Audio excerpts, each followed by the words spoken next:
Hey everyone, welcome to another edition of Sunday Night Geekery. We got my buddy here at Clobbering Times. Go! So we're looking forward to talking about some Ghostbusters, eating some popcorn, showing some popcorn containers. Here, let me put my camera on. So I was able to score this this bad beauty. And thank you for Six, who was on the lookout for me. Appreciate that. She was trying to find one for me. So I was able to get to the movie theater and grab that. Of course, it's got the cool license plate. No popcorn in this one. I don't think there'll ever be popcorn in this one, but it's a great idea. You know, you can open it up. I guess for me, I'd store action figures in here. Maybe, I don't know, not popcorn. You could put some of the figures in there, right? But for $35, it's not a bad. I guess take off the price of the popcorn. Which cost the theater nothing, but so it was a nice giveaway. I got to add some sound to it. The wheels don't spin, but that's okay. No, it's a fun toy, and then of course it comes in a box that looks like the famous Ghostbusters trap. So cheap to do in terms of printing, but smart idea. Make it look like the trap box from a distance. So. That's a nice touch. So, of course, the one on the box always looks better.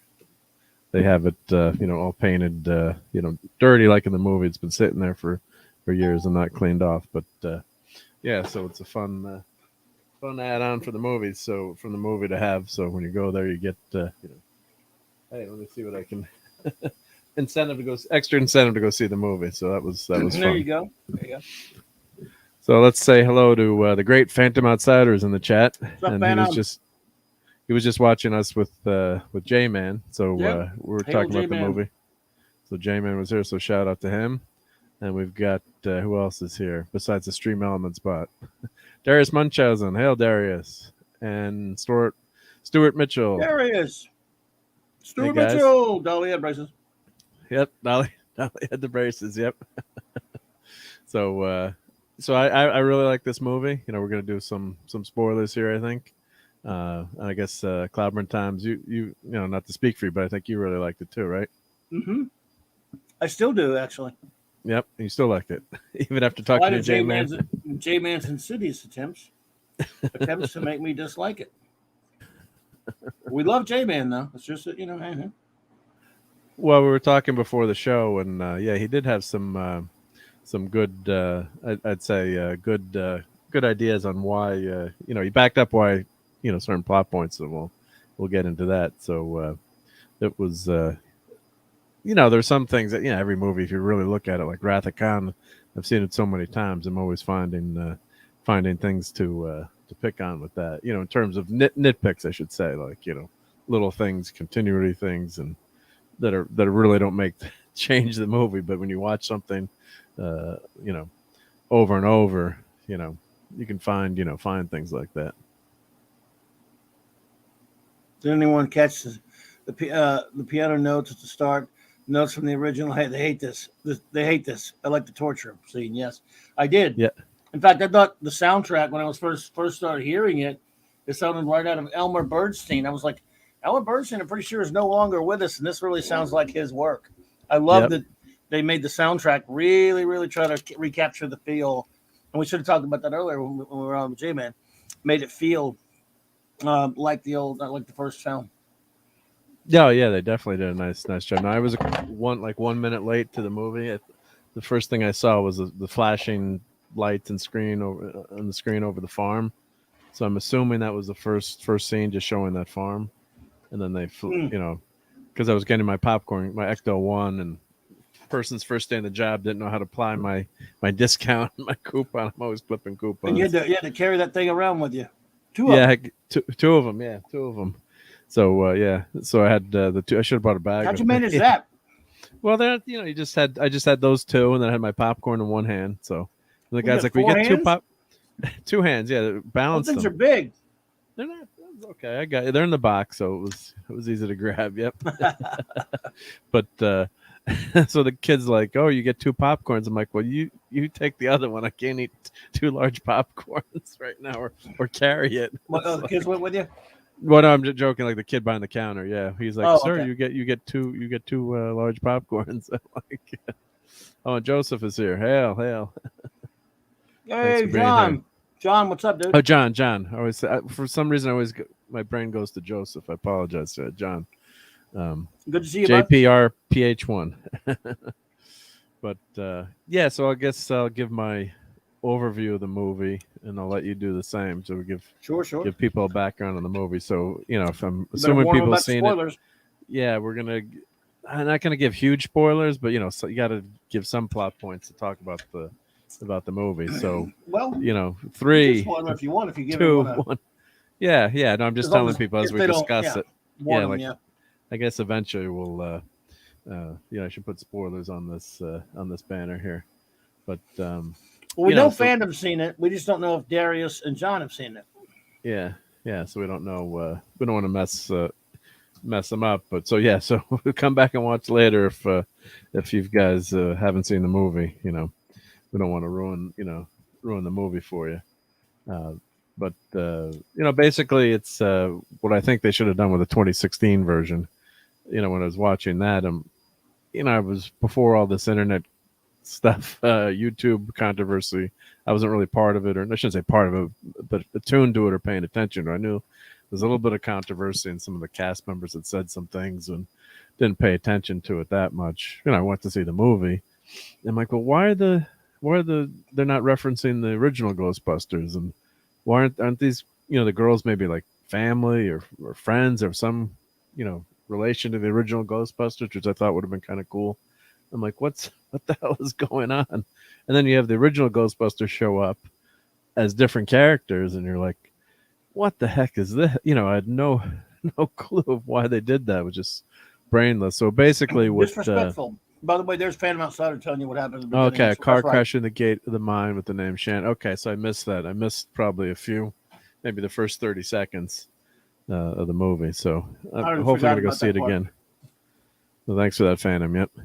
So so it's basically no big spoiler. You can't figure out that Phoebe, the young girl, is Egon's granddaughter. So what happens is the mom is getting evicted from the house. She's got her apartment. She's got no money, and she finds out her father has died and left her this farm, and she thinks she's gonna have a gold, maybe not a gold mine, but some money to get her through, and she can sell the house and she can move on with her life. So of course they get to the classic old dilapidated farm, and was it Oklahoma, or where was it? Yeah, I believe Oklahoma. So it was out in quote unquote Hollywood speak, the middle of nowhere, the scary looking farm, and then of course in the movie unfolds from there. So the kids are fish out of water, trying to learn a new town, meet people. It's during the summer, so they're going to summer school. So Paul Rudd's character is a summer school teacher showing the kids Cujo, which is pretty hysterical, instead of teaching them anything. So the movie unfolds from there. So at least they had the ties to the, it was the Ghostbusters family. So that was organic. That made sense. And the Phoebe character I thought was really well done. Phantom, thank you, Phantom, Oklahoma. Yep. And so that was really well done. Canadian Spidey's here, bro. Hey, Canadian Spider-Man. We called buddy. him. Yep. Who are you gonna call? Yep. Got to put your link in the chat. So Canadian Spider-Man's been doing Canadian Spider-Man fireside chats, which has been great. Yep. And Darius made it safely home. Good to hear. Good to hear. Yeah, and then Rudd, we're talking about. Oh, we got TMF here. Toxic. Hey, come to my landing. You might make it home. Might. Yep. Well, as Canadian Spider-Man knows, I'm a scout, so we're always prepared for those situations. So I've been in the wilds and the wilderness before. I grew up without the internet and without YouTube and without a cell phone. So I know Yankee might be able to hank it. Yeah, I know Yankee TMF. That's Mark. Yep. That's yeah. I'm a Southern gentleman. He's yeah. who Clobbering Times knows his way around the South. So not a Yankee. Yep. So as I say, so that's probably the basic setup in the movie. Of course, then hijinks ensue with ghosts and paranormal activity again. But that was the basic setup. So I thought that part was pretty good. What were your initial reactions and about the beginning of the movie, and what do you think, Clobbering Times? Well, I think it was interesting the way it opened up with Egon and stuff that we're talking about. That I thought that was pretty interesting, and maybe automatically they don't tell you that it's Egon, but you just figure it out. Yep, really, that's true. Yep. I mean, sorry about that. I was eating popcorn. Sorry about yep. Well, see, he has no popcorn for his thing, so I figured there needed to be popcorn present, everyone. So, it was up to me. Got to have the popcorn. That's all good. Sorry about that, but I washed it away. I think I washed it away. Sorry. We gotta have the. You know how you can change your avatar. You gotta have like a popcorn avatar, so you can tell people when you can silence yourself or just like have eating popcorn right now. Yeah. I may start doing that, but I'll do it. I'll just use a banner. Yeah. Yeah, I like how it opened, and then I was sort of but YouTubers, just me. Just me. No, we're not fancy ones, are we? Yeah, no. What we count as fancy YouTubers, it's bad. But yeah, it started out pretty interesting. All that stuff you're figuring out. It's Egon, it's spooky, and all that kind of stuff. It gives you a nice feel of the film. But then, of course, I mean, look, all films have a job to do, right? When they first get started, they have to start setting up not only their story, but you set up your story by setting up your characters. So, invariably you do that. We go to the kids, and the mom and all that stuff, and a lot of that stuff. It's nothing particularly great, but it's necessary. Yeah. It's all these years later, almost 40 years later. So you have to set it up. At least I'll say they were fairly expedient about it.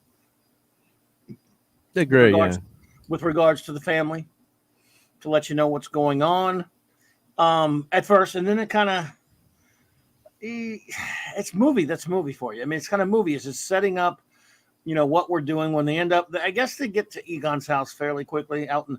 I don't even exactly know where they lived. Hey, Dad, man, look at Dad, man. Hey, Dad, man, he's on the Twitch side. Yep, because I'm broadcasting on Twitch at the same time. Oh, very cool. Thank you, Dad, man. I don't know exactly where they lived, but it was probably up north somewhere. And they went down to the sticks, to this house, and so a lot of that stuff is kind of familiar ground. We've seen a lot of stuff like that in films before, but.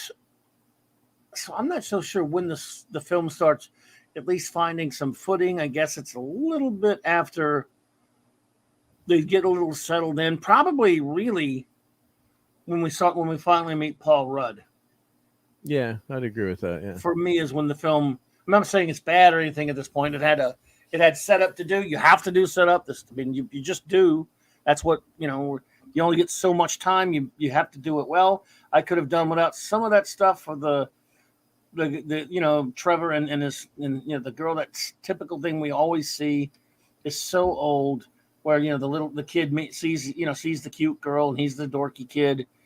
Stuff we've seen it a bazillion. That as soon as I saw that, I almost groaned a little bit. I'm like, but that's every movie has that. So yeah, every movie. Yeah, has that.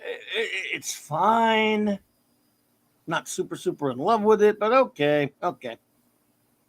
But it crawled along at a decent pace. It wasn't that bad at first. Some of the early pacing was kind of okay. They were really started making me see. This movie had a pretty tough job to do for me, folks. I'm one of those. A lot of friends were seeing the trailers and getting really excited. This is going to be so good. I saw the trailers and felt nothing. Yeah, I didn't think the trailers looked great either. I thought, they had the nostalgia of the Ecto one. Other than that, you barely see it. And I like Paul Rudd, but I didn't know what he was going to be doing. Yeah.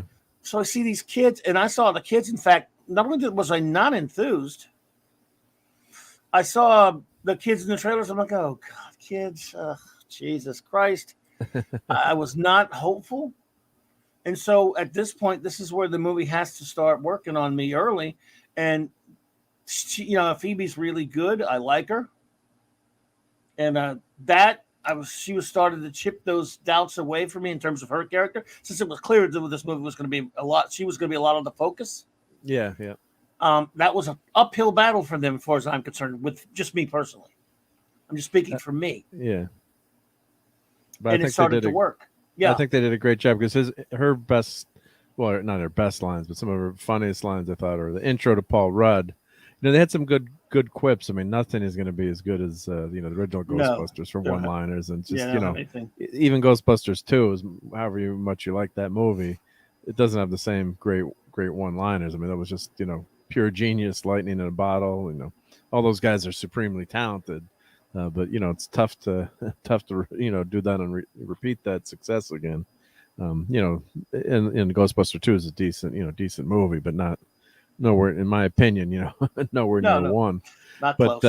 But when Phoebe's introduced and she's goes in the map room and she's sees all the seismic maps and he's explaining, Paul Rudd's character's explaining what it is. She's like, well, there's seismic maps, and he's explaining how seismic activity works and how there's no fault lines. She's like, I'm paraphrasing. Hey, Keely Chow, roll tide. Roll tide. And she's basically calling I'm not stupid, which is a fun way. And the line, I'm not. Are you the triangulation? Did you use 3 points? And she's like, are you being obtuse? That was a cute line. He said, I know how many sides of a triangle there are. Yeah.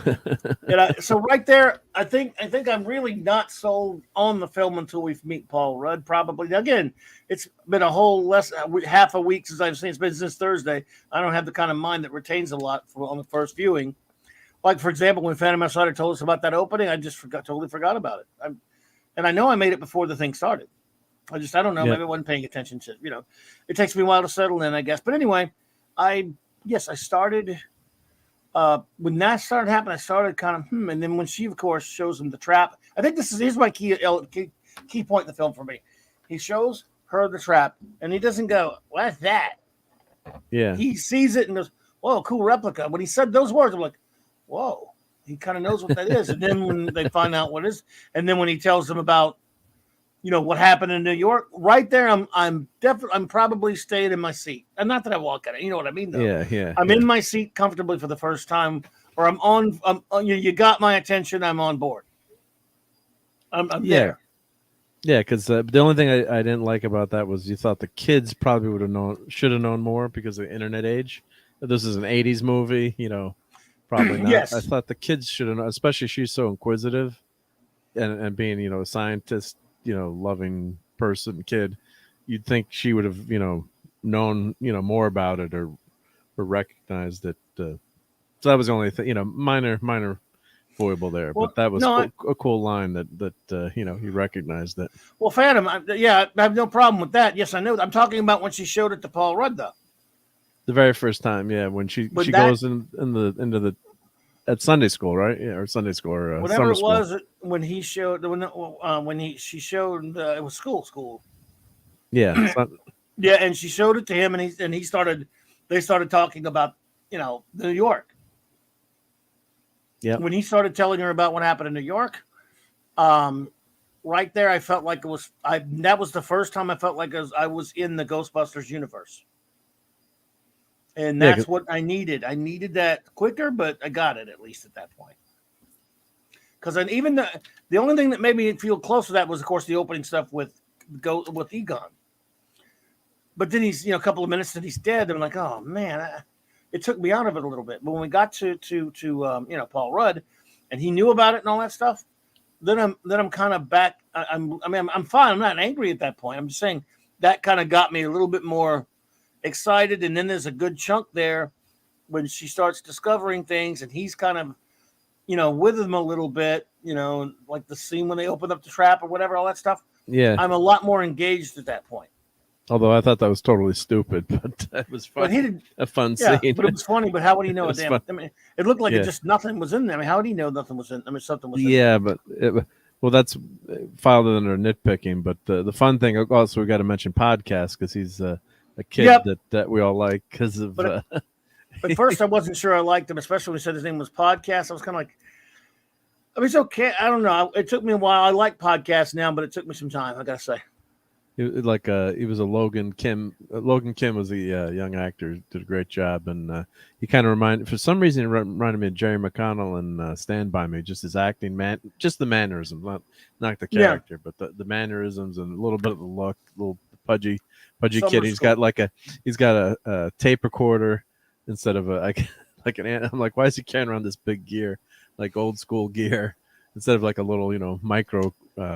Mini podcasting, but which is funny, which worked for the character. Otherwise, you could podcast without, he's carrying around the big microphone. If you guys haven't seen, actually, let me share some. So I can share some photos of to sell a character. Movie. You could only sell a character with dialogue, and as the two started interacting, being Podcast and Phoebe, they started selling me those characters, and I was liking them.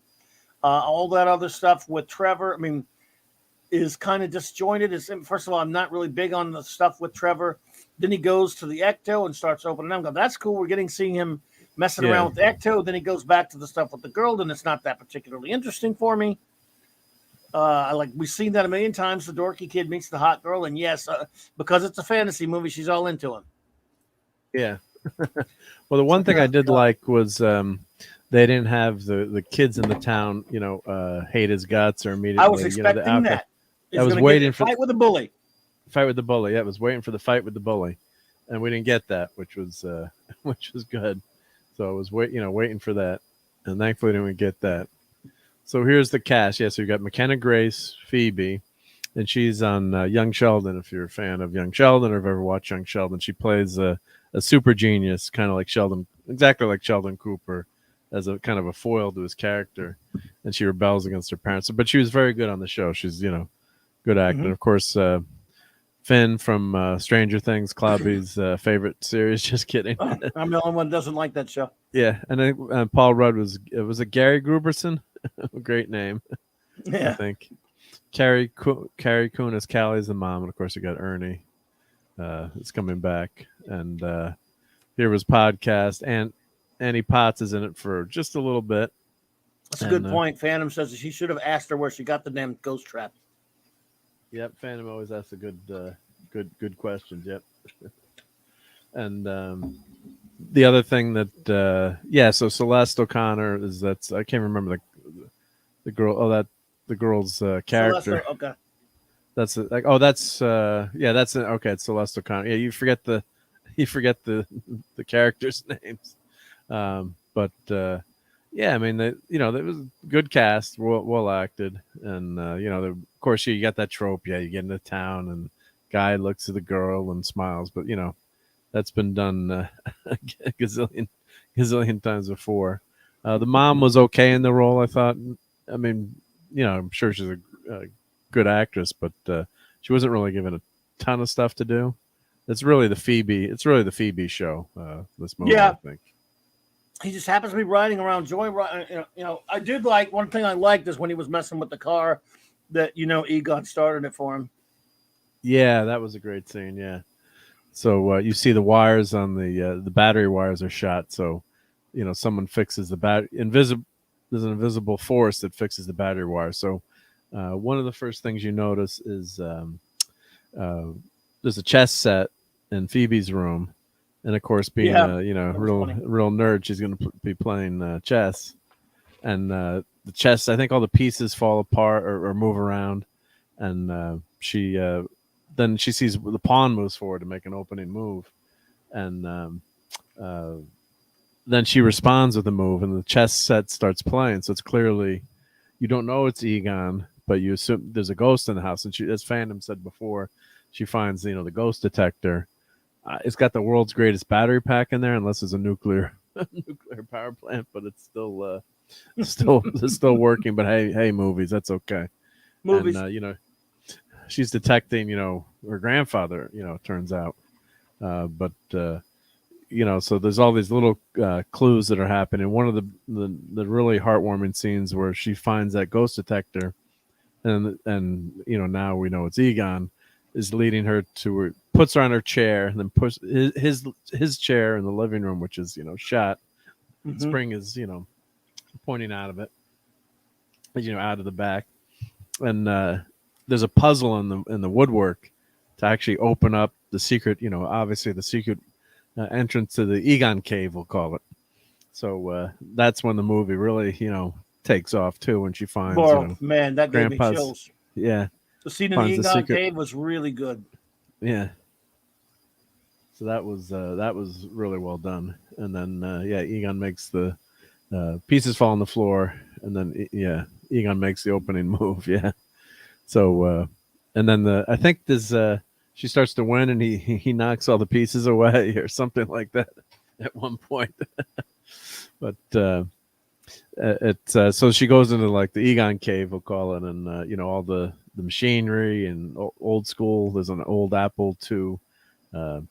See it look like in there, and everything's still running. Of course, it's a movie. The monitor, the green screen monitors, and all the notes and spores and fungi, mm-hmm. plural, and all this cool stuff. So it was just really, really cool. Yep. Pat S. Phantom. Hey, Pat S. Yep. And she has the Egon glasses too. So that's a dead giveaway too. Yep. So Phantom saying the cave was in the shed. There was no secret entrance, but there was a fire pole. What was the? Who said it was a secret entrance? Did you say that? Yeah, but when she opens up the there was a pole under the chair, near the chair, and then she does the pattern and opens up the floor. I thought that's where all the secret stuff was. I think so. There was a fire pole too in the shed. There was was actually was that another entrance to another part of the? I think wasn't the pole how she got into the. Thing? I'll have to go watch it again now. Usually, Phantom's always got his got a great memory, so that was kind of confusing actually. Yeah, because the pole was not in the house, right? The pole was out in that barn with the fire pole. So right. So yeah, mold, spore, and fungi. They say fungus in the movie. It should be fungi, I think, right? Yeah. Next line is spores, molds, and fungus is the actual line. Spores, molds, and fungus. Yeah. I may have a crappy memory about a movie I only saw last Thursday. When it comes to Ghostbusters 1984, I'll challenge anybody. Yep. Pat S is saying, "Yeah, dude, your Apple II." Yeah, I do have some working Apple IIs. Yeah, but which is fun. Yeah. So my secret lair. Yep. Yeah. So basically, they find they're uncovering, and then there's a proton pack down there. And that's when that's another part where it's a really nice part where, she finds the proton pack, and then things start happening, and there's a ghost there, but it's a friendly ghost, obviously. So it's showing her, how to take the proton pack apart. And I think Phantom mentioned, it's not a small nuclear power plant. Why is she? Why is it safe? But it was. And she's like, Phillips said screwdriver, and the drawer opens, or needle nose pliers. It was needle nose pliers, and the drawer opens, showing where the needle nose pliers were. So she's, figuring out how to, get all the gear and find, slowly figuring things out. And of course, podcast is Dan Aykroyd's, glasses or whatever, night vision or ghost vision. Stuff on his head, which is great. So that was fun. And But what did they go to after that? After she kind of finds, did they go back to? Then they went to open up the ghost trap in town. I think wasn't that one of the next things that happens? I think major plot point. I guess is the ghost trap opening, or did they? Oh, I think they went to Trevor with the car. Yeah, that's right. Yep, Trevor with the car. Yeah, so Trevor gets the car going again, and of course he takes a jump that would have totally trashed the car. He's like flooring the Ecto One, and he's flying. He's going around through the cornfields, and he takes this jump that Dukes of Hazzard would have proud of the General Lee. If you're watching the movie, you could see like the front end came down. It was like, oops, right? Yep. I was like, wow. And then they go up to, of course, you always have the obligatory, we're joking. This is all in a good way. Teenagers got to take the trip to the deserted mine to hang out and, make out with their girlfriends. I guess it had to be done for the Trevor plot because so they could see they could do him and his little new girlfriend, and they could see some, of course, scary stuff that happens. But later, when he finally meets up with them, Trevor just really, after he's driving the car, when they all meet up and they start talking about this crap, you think he would have said something like, yeah, I was out there. It really is pretty scary. Something's going on. Yeah. Later in the movie, he did mention he was out there, but that was not the first. That was the second time around, I think. Yeah, he did mention he'd been, but it was later in the movie. Yeah, it was after that scene that you were talking about. Yeah. So, here's the new Ghostbusters figures. You have those on the Christmas list? Not yet. I don't have the original. I almost kind of want the young. Is that ageist to say I want the young guys? Have they done young ones that look like that? Oh, I think they have. Oh yeah, they've had Ghostbusters figures. I'd love to have those. Those look pretty nice. I have to say. But so they had that scene, and of course I'm a worrywart, so that like he's on the swing. Trevor is on the swing, like this mine swing, or on top over the shaft. Of course, it's like, and it's a pretty stupid thing to be in, right? And then it starts to shake, and there's like demons, and what it turns out is Egon has actually set up a mechanism with proton packs to keep this uprising of ghosts. So I guess the big bad has it's a rehash of the first plot of the first movie, which is the one thing we both agree we didn't really like about it. They're preventing the same what's the girl's name from the first movie, the big bad Gozer from coming from coming back. So it's this real cool setup, and you think all the monsters are coming back, and then that's what's been causing all the quote unquote earthquakes in town. It's the Egon preventing the ghosts from this eruption of ghosts from coming out of the mine, the mine. And of course there's another temple that's been prepared just like the first movie, to usher in Gozer. And so it's kind of like we're joking like The Force Awakens. It's like, haven't I seen this movie before in terms of the same stuff. And but that was a pretty well done scene. I agree with J-Man and Sean about that. I think I don't know why they had to bring Gozer back. Yep. I still like the movie, but I agree with them that they should have done something different there. Yeah, you could say Gozer's been defeated, but here's another, Sumerian, god, not Babylonian. It's an important distinction, and make sure that you could have had another. There's plenty of ancient gods out there that you could have made made a new threat. It could have been, of course that trope of there's someone they prepared a temple or prepared XYZ to usher in the new age.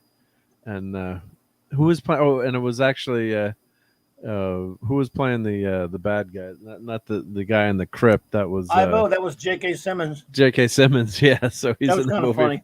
That was funny. He's in the movie for like 5 seconds. Yeah, he's in for just a quick split. He had to split. And he split. Yeah, he had to split quick. So that was funny. And Zach says I'm dodging spoilers. Yep. Yeah, sorry, Zach. Yeah, sorry about that. Yep. So yeah, come back later and watch it and let us know what you think. But I appreciate you Yeah. stopping by. And yep, we don't want to. Yeah, I guess we're doing spoilers. Yeah, we're going through the movie. May as well. You got a warning up there, so there you go. You got the warning. Yep. So want to make sure people know that. Yep. But come back and watch later. Yep. Watch on the. Be kind and rewind. Yep. So let's see. Then the kid has to do research on ancient god. Yep. Tubin spirit guide. Yeah, that would have been a cool reference if they'd had that.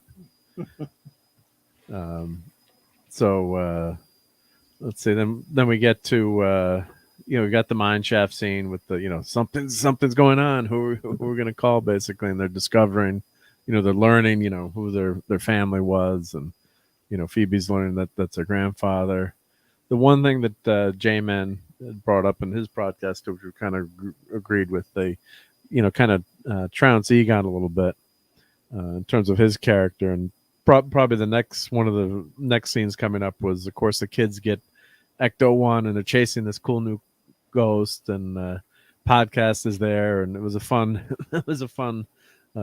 fun scene, and they they think they're going to trap the ghost, and the good thing was they've got a trap and they actually can't do it. Like, podcast throws the trap out and it goes sideways, not the perfect slide. So I was like, oh, cool. They're not actually going to have, that quote unquote, Mary Sue character. She would have caught, 20 ghosts on the first try, Yeah, exactly. But they're not able to catch that first ghost, which was kind of cool. So the ghost goes through town, and they've got this cool scene where, the car, they added the gunner's seat, which they find out how to use. Was she wearing her seatbelt? I wasn't sure. But she's in this gunner's seat, and they've got this remote control car, which is all charged up and ready to go. But it was a great scene. So she's driving through. They're driving through. It's like, hey, I hope my brother, who's 15, doesn't clip the curb here, God forbid, because you're pretty well exposed out there. And this is the ghost, the Muncher ghost, which was fun. Muncher. And Muncher, yep. So he likes to eat metal. He'd wreak havoc in Fortnite.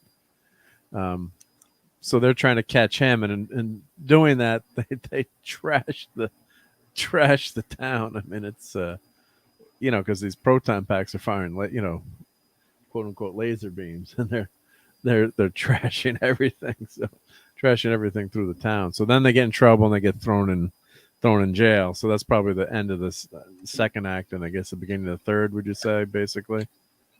Yeah, pretty much. Yeah. So here's that scene where they're trying to catch Muncher. Yeah, so Muncher was eating a lot of popcorn. Then they ended up to. I mean, this is around the point where they got put in jail. Yeah, right after this, they got thrown in jail. I'm pretty sure. Right at that point, I'm getting kind of antsy. Well, after, you're getting kind of antsy. You think? Yeah, you want to see more action. I want to see more payoff. When payoff to me is seeing more about the original guys, and so we get our phone call to Ray, which I'd seen something about in one of the trailers. Yep. So right there, I'm thinking, okay, now we're going to start maybe working the slowly, fine, but at least working them in. But it's a tease, which is okay. Yep. Although the way we talk about, I really was kind of soured a little bit by the way Ray talked about Egon. He could have expressed like he was aggravated with him, or they've had a falling out a little bit better. As far as other than Nick burning now. I mean, but he didn't know he was dead. However, that scene is not that bad. And when she tells him that he's passed away, it hit Ray pretty hard. Yeah, the look on his face, you can see his face just flashed. That was good acting. Yep. So just to back up a little bit, yeah, Phantom is correct. Yeah, they practice with the proton pack in a field, and he's like, did I hit the target? Like, you destroyed the target, which is another good scene. It was a fun scene because they're trying to learn how to use all the gear. Right. And then they're in an abandoned factory, and they see the ghost, and that leads to seeing the brother on the road. So thank you, Phantom. Yeah. I got to bring a notebook to the movies next time if I'm going to review them, so I can get the stuff in order. Sean's here. Hey, Deceptive Sean. Hey, Sean. He subbed. Yeah, thank you very much. I appreciate that. Thank you for the sub. Welcome. So, yep, and we have spoilers going now. So, thank you for the sub. But if you don't want to hear, no, Sean, we were just on the show with Germans with him. That's Sean. Oh, that's Sean. Okay, yep. Gee, I've got stream brain. Thank you for that, Clubby. Yep.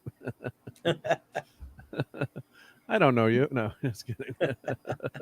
I was very aggravated with Sean for all that logic and explanation of the points of the movie that he didn't like, but it was no, it was I'm very offended. Yes.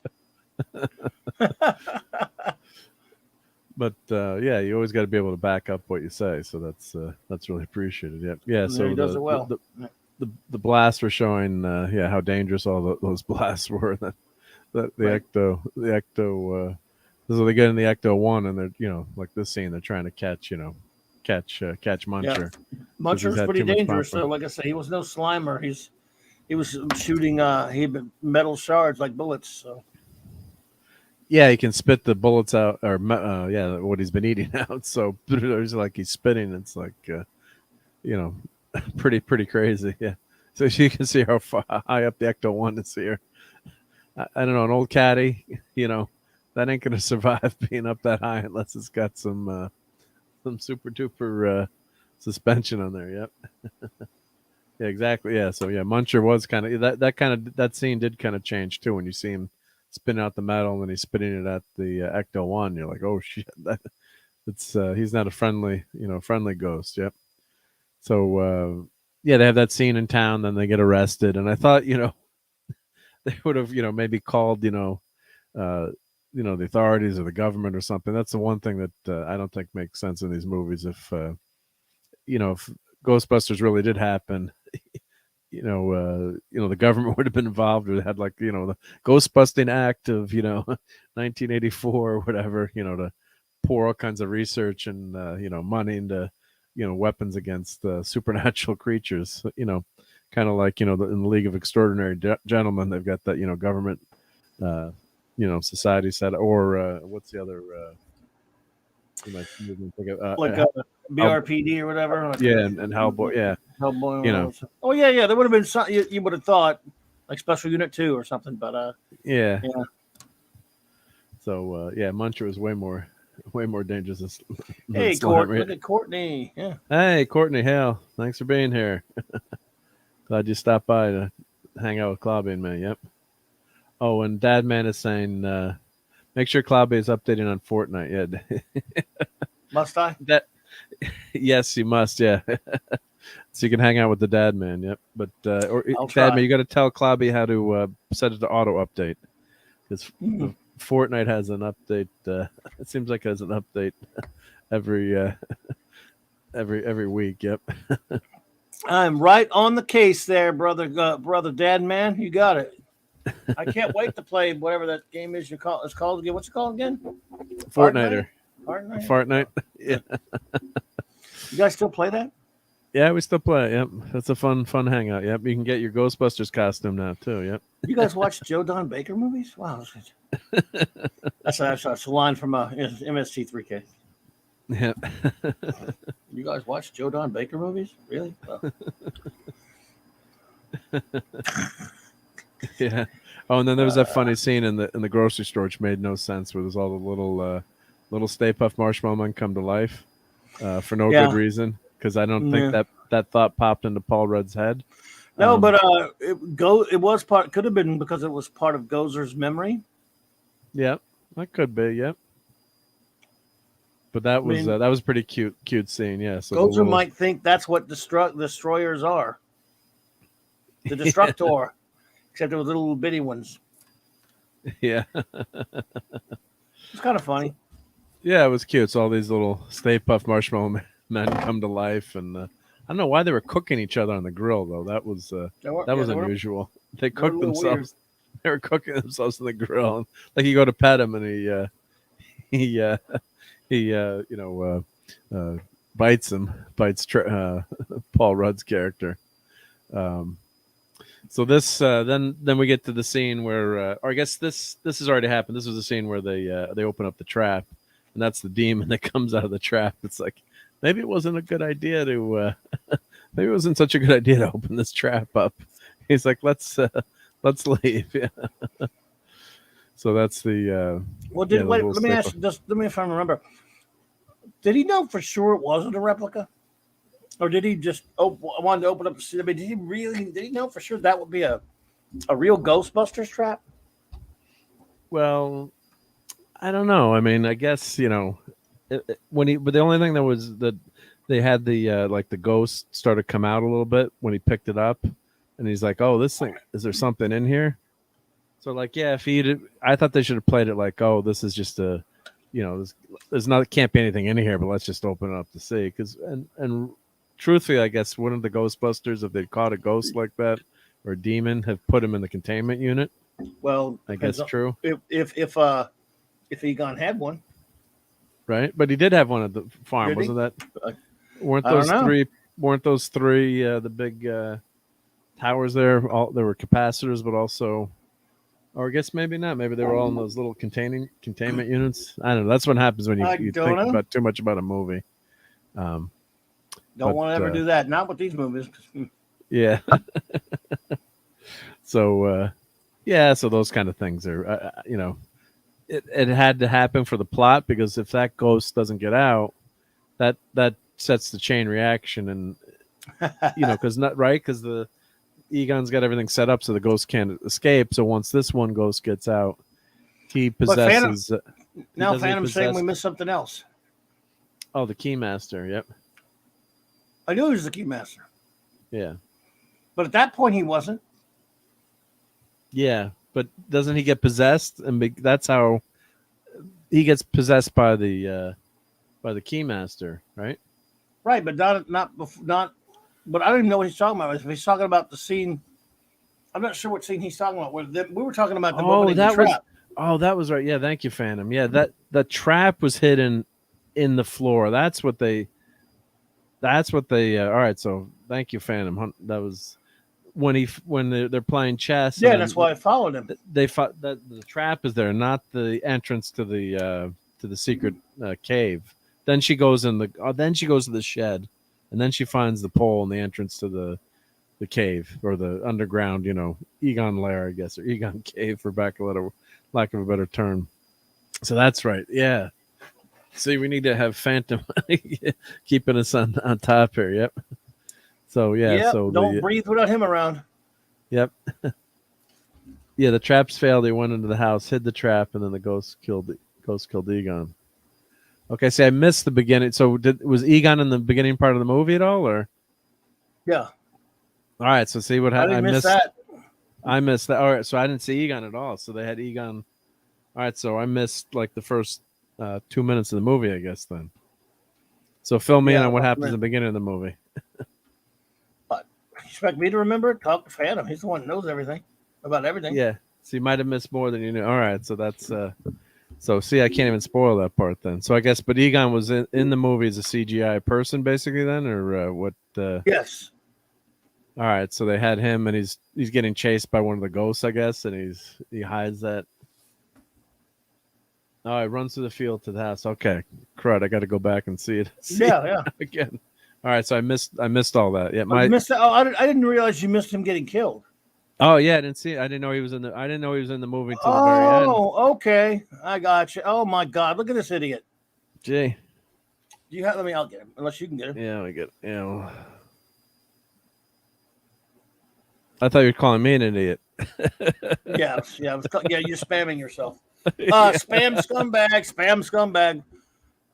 Yeah. Wow, look at this trash. What a friggin' low life piece of shit. To put something like that in a chat. I hope you're hearing me, you little scumbag. What? You have no life? Just go burn yourself. How about that? Wow. Yeah, pretty sick people out there. Yep. Sick scum. That's horrible. I mean, you write that.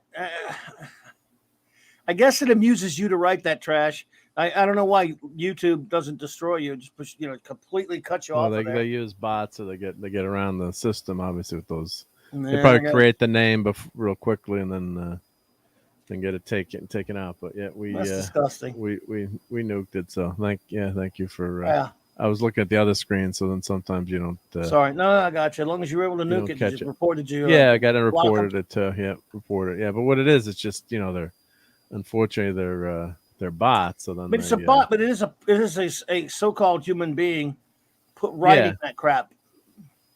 No, yeah, program I know, yeah. for no particular reason. Anyway, go ahead. It just aggravates me, man. It's really sick. Yeah. Well, I screenshot it just so I can hit. So I can report it. Yep.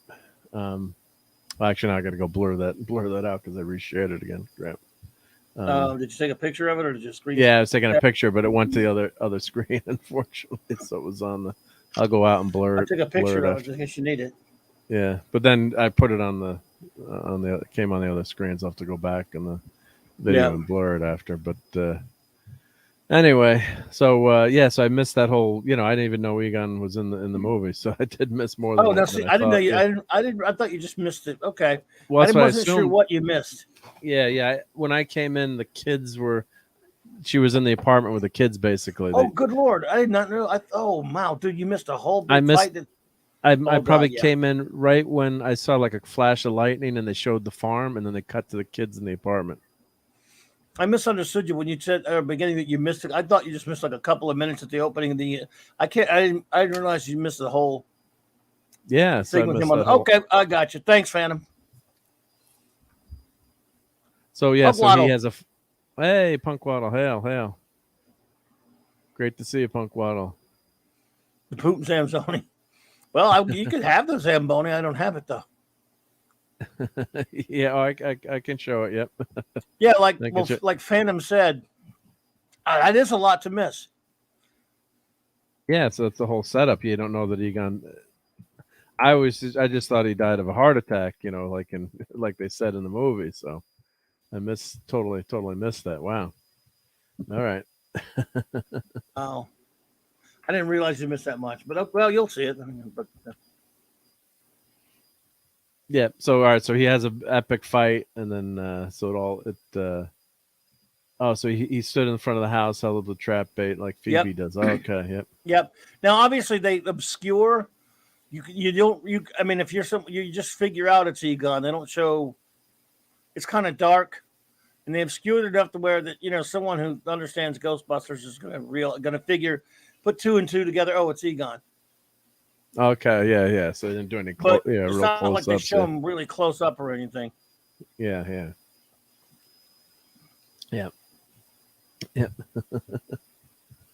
Oh, and then they play the same notes from the original Ghostbusters. Yep.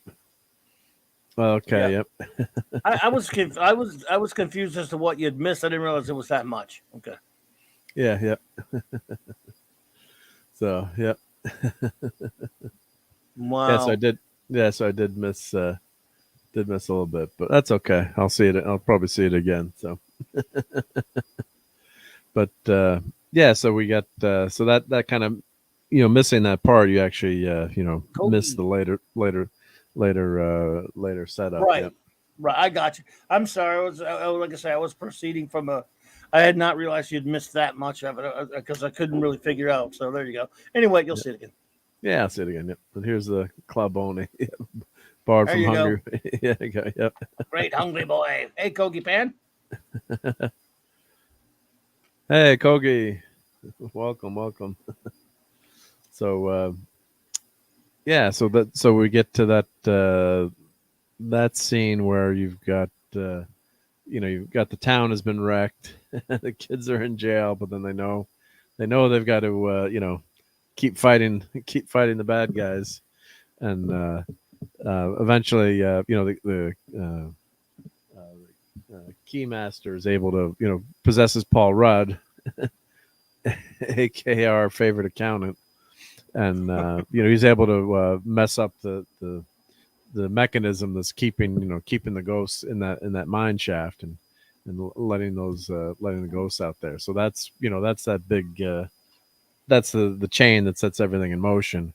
by having that trap open. That's sets the rest of the movie up in that third act. And that's when the movie really starts to move. Yeah. But, so Phoebe's in jail, and like Clobby said, she gets the one call, and she calls. I don't know. I'm calling my mom probably, but she calls Ray at Ray's occult, and starts talking to Dan Aykroyd, which is a nice, great to see him again. And then, of course, she mentions Egon, and she says he can. What is it? He can rot in hell. Yeah. She calls 555 3823, and he answers that as a cult shot. Yep, and that was a Ghostbusters number. He still has the same number, which is great. And so I was half kidding. I'm assuming that is the Ghostbusters number. I don't know if that was the actual number. I think that. Yeah, I read somewhere that was the same number. I've seen the movie enough. So, because they have it in that mock in the TV commercial. So. Okay. Yeah, in that TV commercial. So I clipped it so it's short enough so we can show it. But here's this clip. Ghostbusters. We're ready to believe you. So of course, you remember they did that, commercial, which is great, and they're all, pretending to be bad at, especially Egon. There's like looking down at his mark with the step on. It was, great classic commercial within a movie. Call the Ghostbusters. Yeah, because they need money they spend all their petty cash on Chinese takeout. So. Oh. Yeah. So, Punk. Well, yeah. If you haven't seen it, we're spoiling this. So, make sure that we're giving away stuff. So, don't want you to ruin your experience of the movie. Although it was pretty predictable, I have to say, in terms of what what happens. I think it's not. There's no real big big surprises once the movie gets rolling. It's pretty well. You can figure out where it's going and what's that. There's going to be a big showdown in the end, obviously, with the ghosts and the monsters and Gozer and all that stuff. So that was fun. And we didn't like. Both of us agree we didn't like what they did to Ray. And of course, throughout the movie, the townspeople are saying, when the mom goes into town, she's like, You live with a dirt farmer, that crazy old, dirt farmer. Everyone's knocking Egon, but that didn't really bother me because that was no problem. Yeah, because people in town are going to think he's a crazy guy up on a hill that is just dirt farmer, quote unquote, and he's he's not growing any crops or anything. It's like he's just farming dirt, which turns out to be he's burying all the traps. And not having seen that first few minutes of the movie, he's got everything. The farm is basically a trap, and the kids figure that out. And that was more of a surprise for me, I guess, because I didn't see the beginning. That sets up 2368. By the way, trivia on some fun trivia on that 2368. That was 555-2368 number. Yeah. You know who else's number that was? No. Jim Rockford of the Rockford Files. Oh, cool. I remember back in '84 when we saw that, we were like, "That's Rockford's number." Weird. Yeah, because didn't he always get the messages were left on his answering machine? Yep. This is Jim Rockford at the tone. Leave your name and message. I'll get back to you. Yeah. Anyway, sorry. Go ahead. No, it's okay. Yep. Yeah. So Phantom saying, "Yeah, Ray loved being a Ghostbuster so much he kept the number." Yep. He's closed. He still answered. Yeah, answered the call. Yep. So let's see.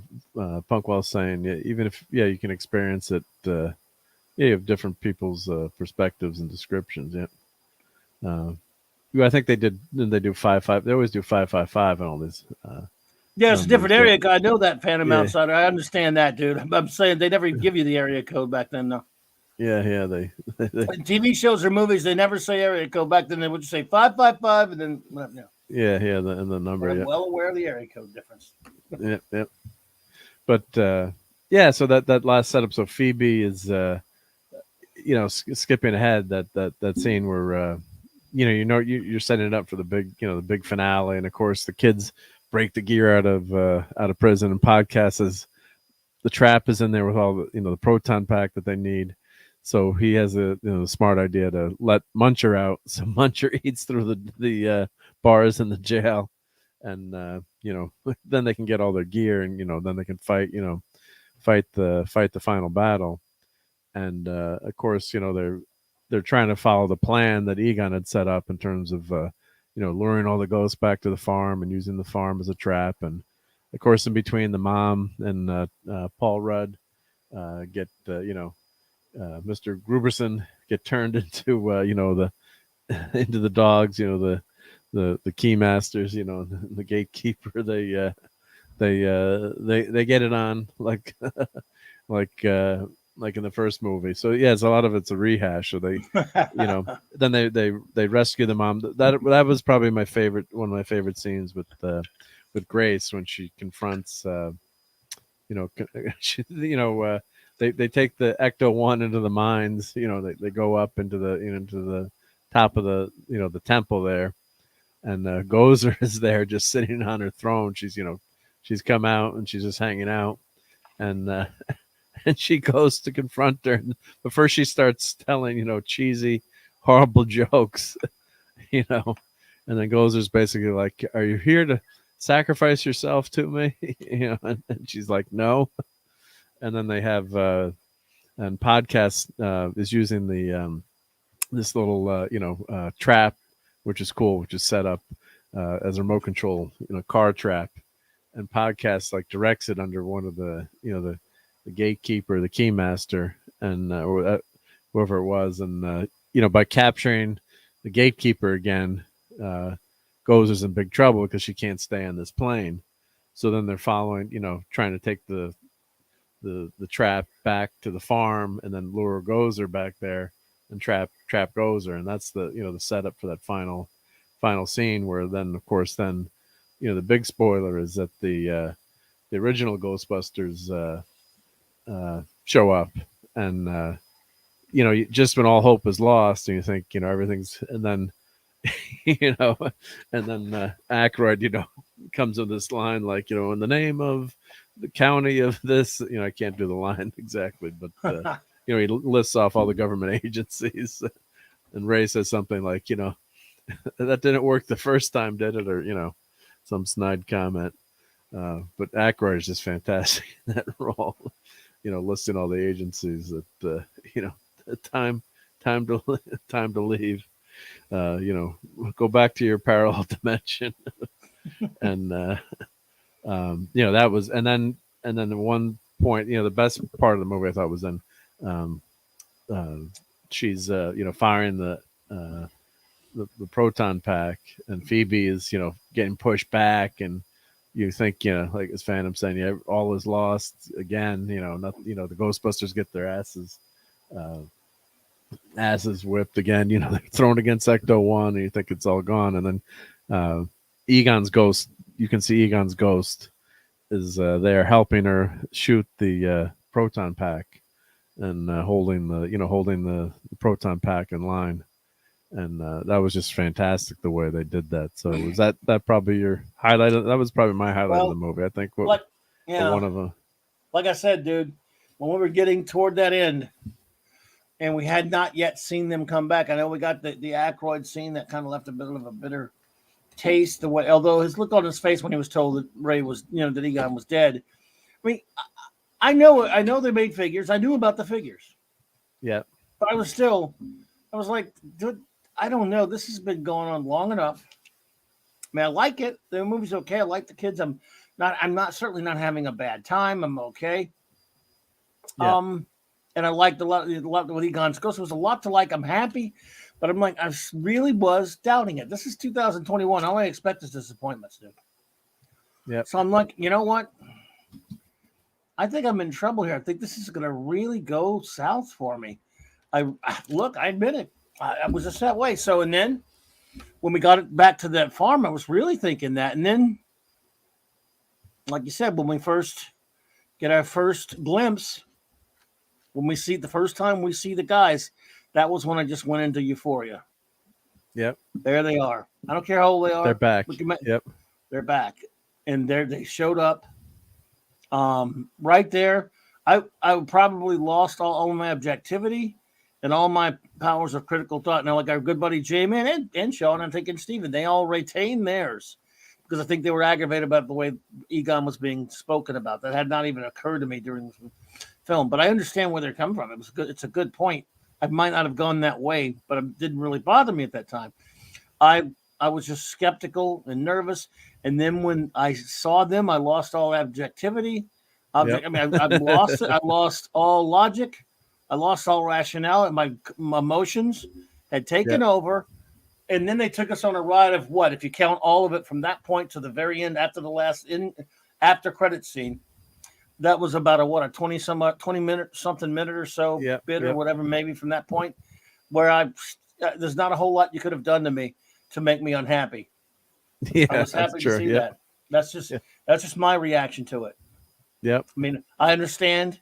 Not only understand, I feel and I actually really do respect a lot of the criticisms of everything in the film before that.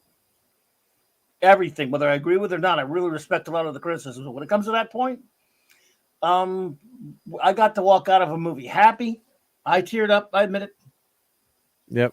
It I was got to touching. walk out of a movie emotionally touched, happy, and whether you like the movie or not, I had no. And I've actually heard some people accuse it of being woke. It's none of that crap. No, it's not in there at all. That's people seeing if you'll skew the pun, ghosts. So at that point, that's it. I admit that I am not. This is a movie that I disqualify myself from reviewing for that reason. But it hit me because that's what that original film means to me, so much to me. Oh yeah. It's just I took my kids to see the original Ghostbusters when it was out in theaters. Like once in a while it comes back, and actually the funny thing was when they're growing up, we had had a DVD of it, and one of the babysitters after school just play it over and over. So like, they knew the movie inside and out. It was like every day they wanted to watch, the original Ghostbusters, which was really, when they're like 3, 4, and 5. It was really, really cute to have them like recap the movie or say lines of the movie. So yeah, it's just the nostalgia factor. Almost like it was kind of like seeing Luke Skywalker again in The Mandalorian, where it was just so beautiful to see him kicking ass as a Jedi, because you really only got a little bit of that in Return of the Jedi. That's why I love that opening scene when he goes to Jabba's palace and he's in the black costume and he just kicks ass in that scene. The Gamorrean guards, and he's just he's using the Force, and he's he just pushes their spears away, and he's Luke, at the top of his game as a Jedi Knight, and of course, technically, he's quote unquote, is he a Jedi Knight at that point? But I didn't care. He's a Jedi Master. Master, yeah, he's got the, he's at the top of his powers, and someone to be reckoned with, and you didn't get enough of that. So when you see that in The Mandalorian, God, that was such a nice scene to see that. I got emotional at that one too. Just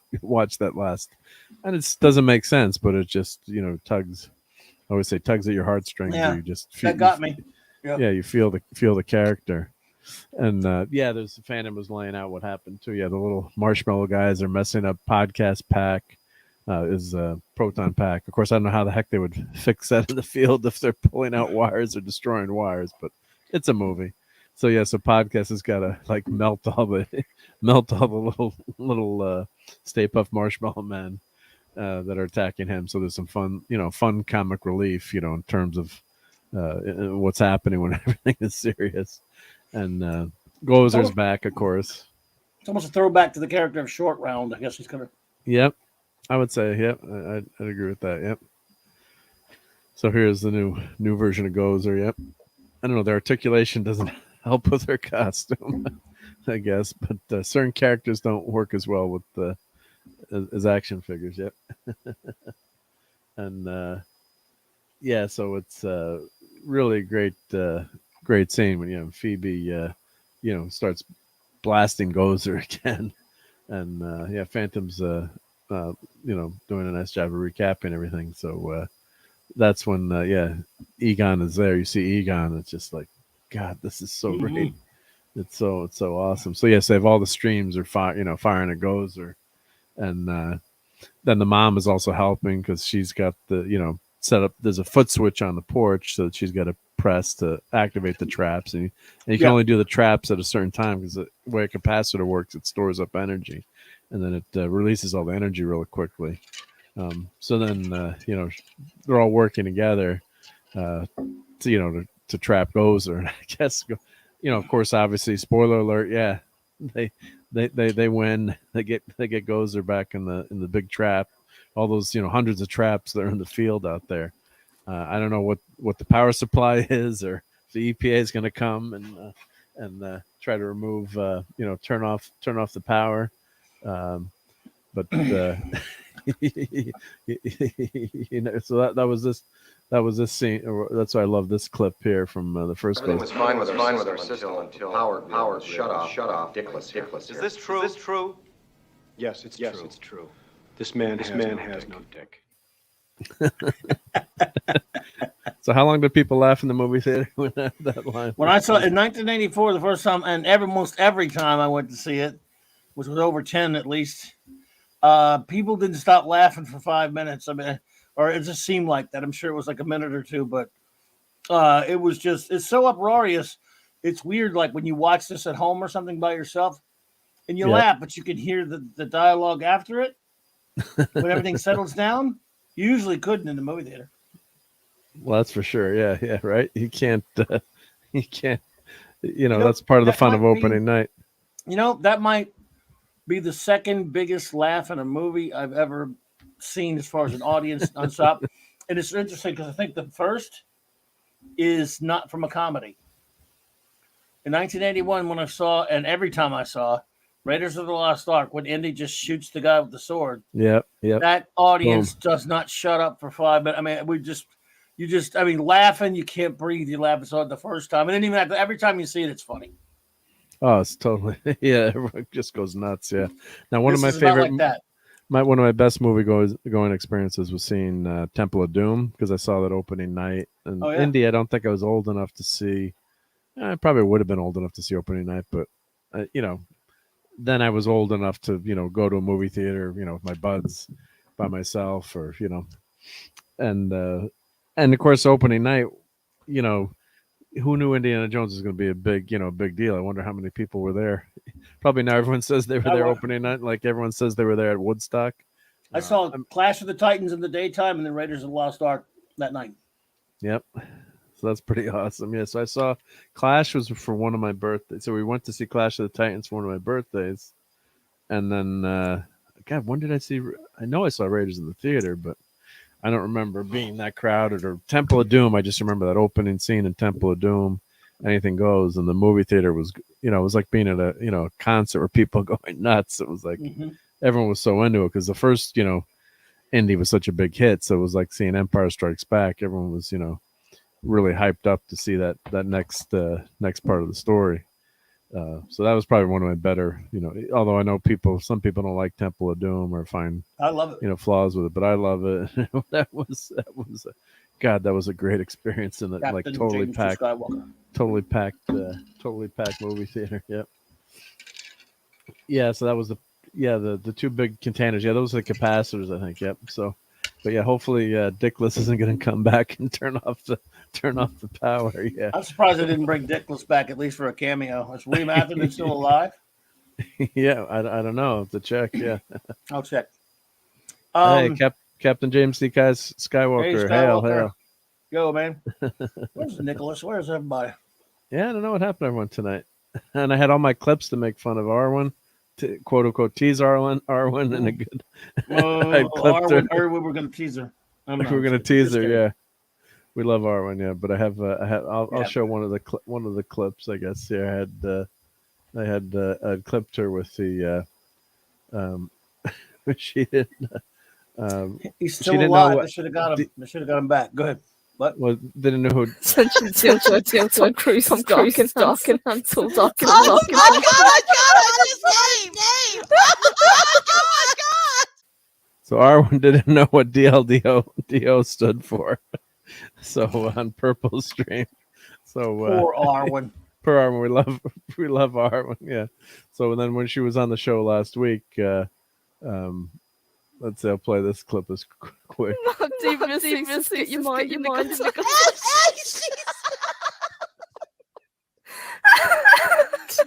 you know it's already there with Astrolube instead of Astrolabe. Oh, that's a long story. That's another story. Oh, so Arwen's not here tonight to tease her in a good way, but yeah, we're talking about astrolabes, which is an ancient navigation device or instrument, and she thought it was astrolabe. So, oh, we love Arwen. God bless her. My mom made the same kind of thing. I always told a joke. We went to movies. My birthday was in June, so we'd go to movies. For your birthday party, take a bunch of kids. So, I think we're 13 or 14 or 15. So we're not driving. We're old enough, but not driving. You can't drive yet. So I was like, okay, everyone get in the car. It's time to go see Electro Pussy. and wow. All my friends are like, what did your mom just say? I'm like, don't ask, just get in the car. We always, that's like a inside joke among friends. They were there, right? One of going great loud. We still, one of those ones. Remember the time your mom said? But shit. So Arwen did the same kind of thing. We love Arwen.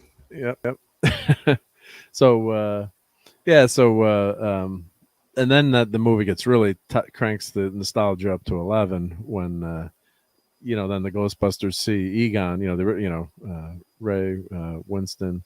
Oh my God! And the guy, they see Egon, and then he doesn't speak in the movie. Obviously, today with the tech, they probably could have him speak, but it was probably better that he didn't. He's all kind of glowy, see through. A ghost at this point. Ghosts don't talk in any of the other movies that I remember, so I guess that's probably. It works. I think it worked. I think it worked. It's better not to have them talk, to be honest. Yeah, but I think today with technology, I know actors are like allegedly Mark Hamill sold his digital rights, to Lucas or Disney, so they could have his character image in perpetuity. I guess if you can create it digitally. Was that Olivia Wilde as Gozer? Was it? I don't know. Let's see. She's pretty hot. I guess so. Well, Karen apparently it was. I guess, yeah. That 70s. There's playing, 70s. She was playing. Hell, 70s. What about Kamloops? So I guess. Oh, maybe they didn't want to put her in the credits because that would be a spoiler. I guess not that. What would it matter after the? Yeah, I guess I don't know what the credits were, but here we could do Ghostbusters Afterlife cast. What were your thoughts of that ending, Clobbering Times? Which ending would you be referring to? Oh, sorry, the Afterlife. Afterlife when they see Egon and that ending with Egon. Oh my God! Well, like you said, as I said, I was a wreck. Yeah. The whole movie, I was teetering on the brink, finding it enjoyable enough, and especially some of the characters were good. Phoebe's great, but I wanted some payoff, and I got it. But I was really thinking I wouldn't, as I said. So when we got to that bit with Egon, the Egon stuff, just oh man, it was killing me, man. It really was. I was just, good Lord, it touched me big time. And then the two after credit sequences, it almost felt like they were probably two of the longest quote unquote mid credit than after credit sequences I've ever seen in anything. Yeah. And also, by the way, what we're forgetting is there's also before that, there was a scene that looked like it was a cut scene from the original film of Janine and Egon. Oh yeah. But that's right. Yeah. I'm fairly sure that's from the original film that was cut out because I think I've seen that scene before, if I'm not mistaken. Yeah, with a cut scene. And they kind of inferred. I kind of took it that maybe Janine was maybe her the mom of Egon was so that would have been. I don't think so. You don't think so that Egon would have been Phoebe's grandmother? I mean, No. Janine would have been. Remember, she went to see him at the beginning of Afterlife. You didn't miss that scene, did you? Yeah, I saw. I did see. Yeah, no, I did see. I did see her. Yeah, so she went to the house. Oh, that's true. Yeah, because then she would have. Yeah, she would have known. No, she. Yeah. In fact, they would. Phoebe's mothers wouldn't. Would be a lot older anyway. That's another problem. One of the problems is Phoebe's whoever Egon had a child with. It would have been before the first movie. Oh, that's true, right? Yeah, to make their ages match up, right? For the age to work, I mean, how old is the character of Phoebe's mother? In real life, she's 4. I looked her up. She's 40. Okay, Not but that the that character matters. would It's have movie, to be to have. All right, their oldest kid is what? He's Trevor's oldest. Trevor is Phoebe is 15, right? He was just 16. about to turn 16, right? Okay. So we'll get really nerdy here. So 2020. So he would have been born in say 2005 or 2004, right? Right. So. And first movie was 1984, right? Yes. Let's see. Whoa. Okay. So, conceivably, she could have been born around 84ish, or somewhere around there. Meaning, what's his Phoebe's mother, but got to be somewhere around that point. And yeah, because then she'd be 21. She'd be 21 years old, right, at the time. Yes, and she had a kid. So in 2005, she'd be 21. So Egon. Excuse me, 1984. The unlikeliest guy to have 84. Right, the unlikeliest guy to have kids that you've ever seen of any of the 4 of them has kids. Considering the kind of guy he was,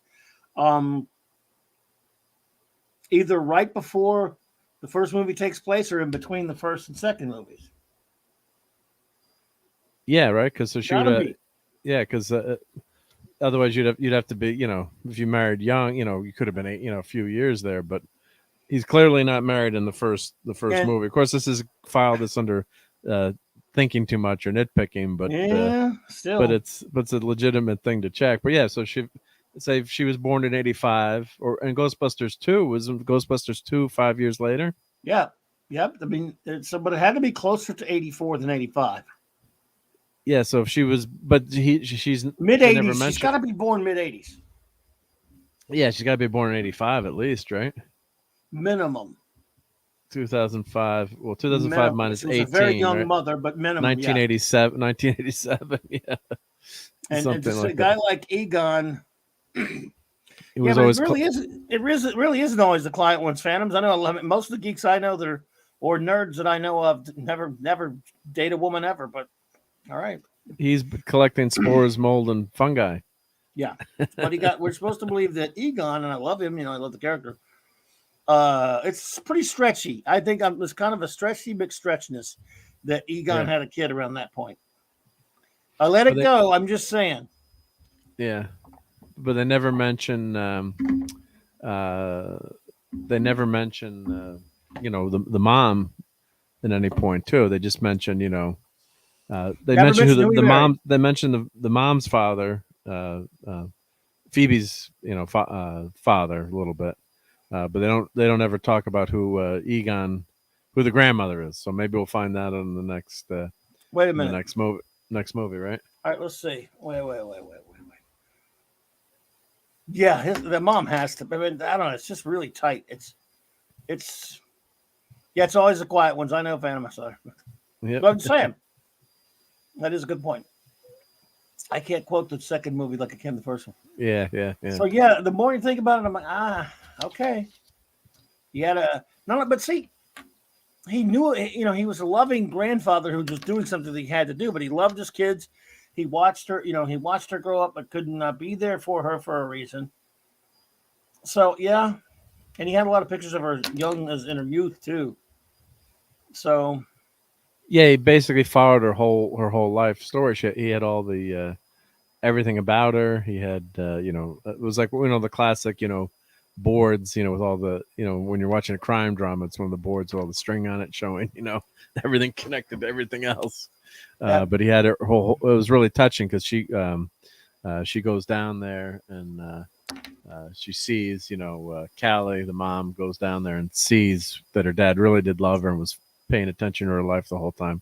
The only thing that didn't really make sense that they didn't explain why. Why couldn't the kids have been living? Her as a kid been living on that farm. I guess she drove the mother away, whoever the mother was, and the kids. Or maybe it was just who knows. But they didn't grow up together.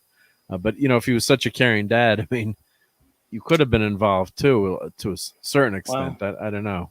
Yeah, no, that, and also no way it could be anyone from Ghostbusters 2. That's 1989, and that means, and if Phoebe Trevor had to be born around 2015 or 2005 or something. Yeah. So 2005 minus 2005. Okay, so yeah, I mean, she'd be roughly 16 or 16. She had a kid at 15 or 16. I mean, it's possible, but whoa, I don't know. It's tight. That's a tight window. They probably shouldn't even done that. To be quite honest with you, I like the movie and all that stuff. They made a lot of bad decisions going into this movie to stretch. Let's just be honest. Yep. But you kind of just over. I'm overlooking it. Yeah. You just say, oh yeah, it's just It doesn't hurt the movie for me. I'm just saying. When you get into as Raquel was here, that she'd call that the nerdy stuff, I think, right? Mm-hmm. Yep. Yeah. So Phantom saying it's dangerous to be on the farm. Yeah, maybe he pushed them away, or Oh yeah. Be dangerous. Sure. That's true too. But there's certain things you can do to be involved, I guess, too, even if you're not living together. But I guess that's he was obsessed with that. So that's the one thing that I kind of didn't like about the characterization of Egon, just not being able to. I guess they kind of did try to explain it, but I was looking for a better explanation. Maybe. Did she say she even knew him at all? The father. Trying to search the memory banks now. Egon. I don't think she really knew him at all. It sounded like from the movie. So anyone who's seen it can chime in. I guess Phantom could. He knows every inch of this movie already. He could tell us whether she said she met him or not. Yeah, I can't. I think I'm trying to remember now. I think she just said basically he wasn't there for us. He was never around, or he basically abandoned it. I think if I'm remembering right, he abandoned us in so many words. So it's that's true. No real details about the kid's dad either. Yeah. But that's that's a little easier at least because we don't know. Yeah. So it's it never was around. Okay. I think that's what. Yeah, but there's.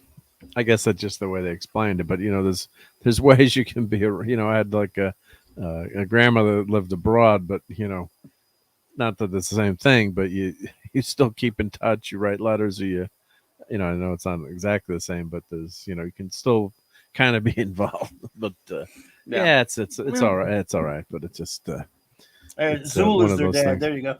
Zool's the dad. Yeah. But yeah, it was dude. It kind of got to me at the end. Like I said, it really got to me at the end there. And that makes me something. I guess I'm unfit to review it, but it makes me think anyone who loves Ghostbusters should at least maybe not. If you go to the theater, great. If you don't, at least watch it at some point. You may like it, you may not. It can't even. It's not even a pimple on the original film's ass for me. But I did enjoy it a lot, but it manipulated the hell out of me. That last bit. So even before that, it's just an enjoyable, fun, goofy film where I do like the kids reasonably enough, especially Phoebe. And there's a lot of good stuff before that too. There's there are ups and downs, but a lot of good. So it is a solid. I don't know about solid, but it's a highly entertaining movie. Before that, it just becomes more of an emotional experience for me once we get to the. Once we get to that end there. The end there, yeah. So here's the trap that Paul Rudd's guy's like, oh, great looking replica. Yep. Yeah. That was a key point in the movie for me right there. Though. Yeah. And of course the house is like, could you make the house look any scarier? And God, you got to love those antennas and satellite. I was expecting a line about Norman Bates' house or something. Yeah. But it was too obvious, I guess. But yeah, that was pretty cool. Yep, and then finds the old map. Yep, and all the stuff and the gear. I love all the retro.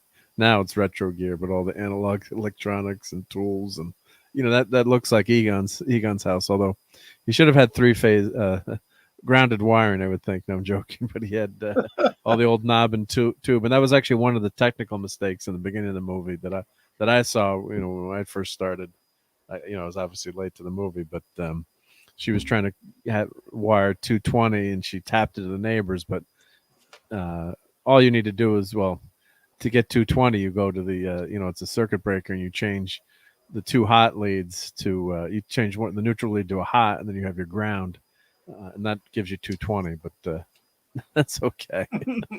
That's just like you wouldn't do what wouldn't have to do what she did there, but that's all right. Yeah. So it's two hots in the new and the 2 leads of the hot, and then your ground on the 220. 2 wires. Yep. Zool is their dad. There she is. In all her glory. Yep. So I guess those are the kids. Comic-Con. Was that this year? Was that probably this year? Yep. I guess. Yep. That's Phoebe right there. She grew up a lot. Yeah. Jesus Christ. Yeah. How old is that girl? I mean, actors are usually she's on older than their characters, but yeah. Yeah, they always play a little bit off, but let's see.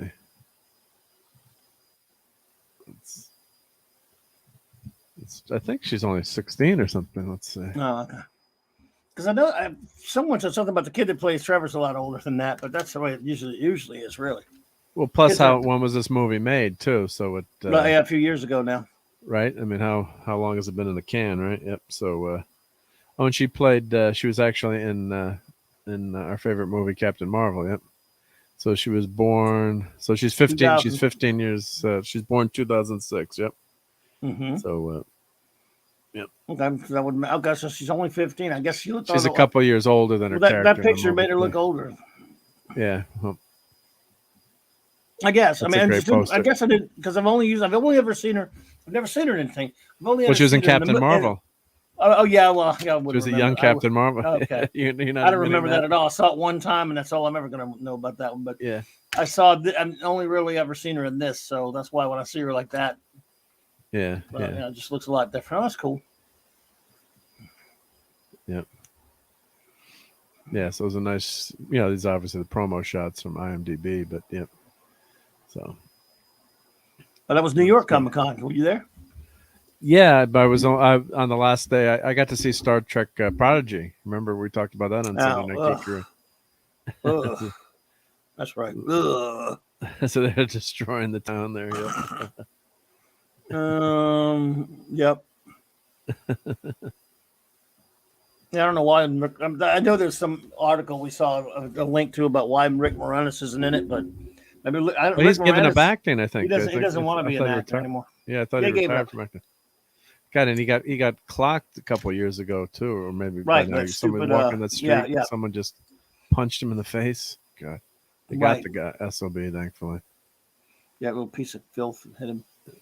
And I love how they got the Ecto One all, looks old and it's dirty, and it wasn't. And they didn't have the scene that didn't have the 5-minute clean up the Ecto One montage scene like in that John Cusack movie, the skiing movie. What's that? Is it Better Off Dead or that's one of them? Is it Better Off One Dead? Crazy Summer or One Crazy? No, I think it's Better Off Dead that she fixes up the Camaro. And like there's a 5-minute montage, or it's not that long. Yeah, it was Better Off Dead, and they I remember that. And they just kind of go to like you got the old Camaro, and it looks like this, it's falling apart, and of course only thing the girl does is like put the air cleaner on at the end, but like they have one of those like Rocky type, montages, and then like the car is like perfect again. So thankfully they didn't do that in the. In the movie where they just right. Boom, all of a sudden the car is perfect, they left it all dirty and looking crappy. Yeah, so it was a 67 Camaro. Better Off Dead.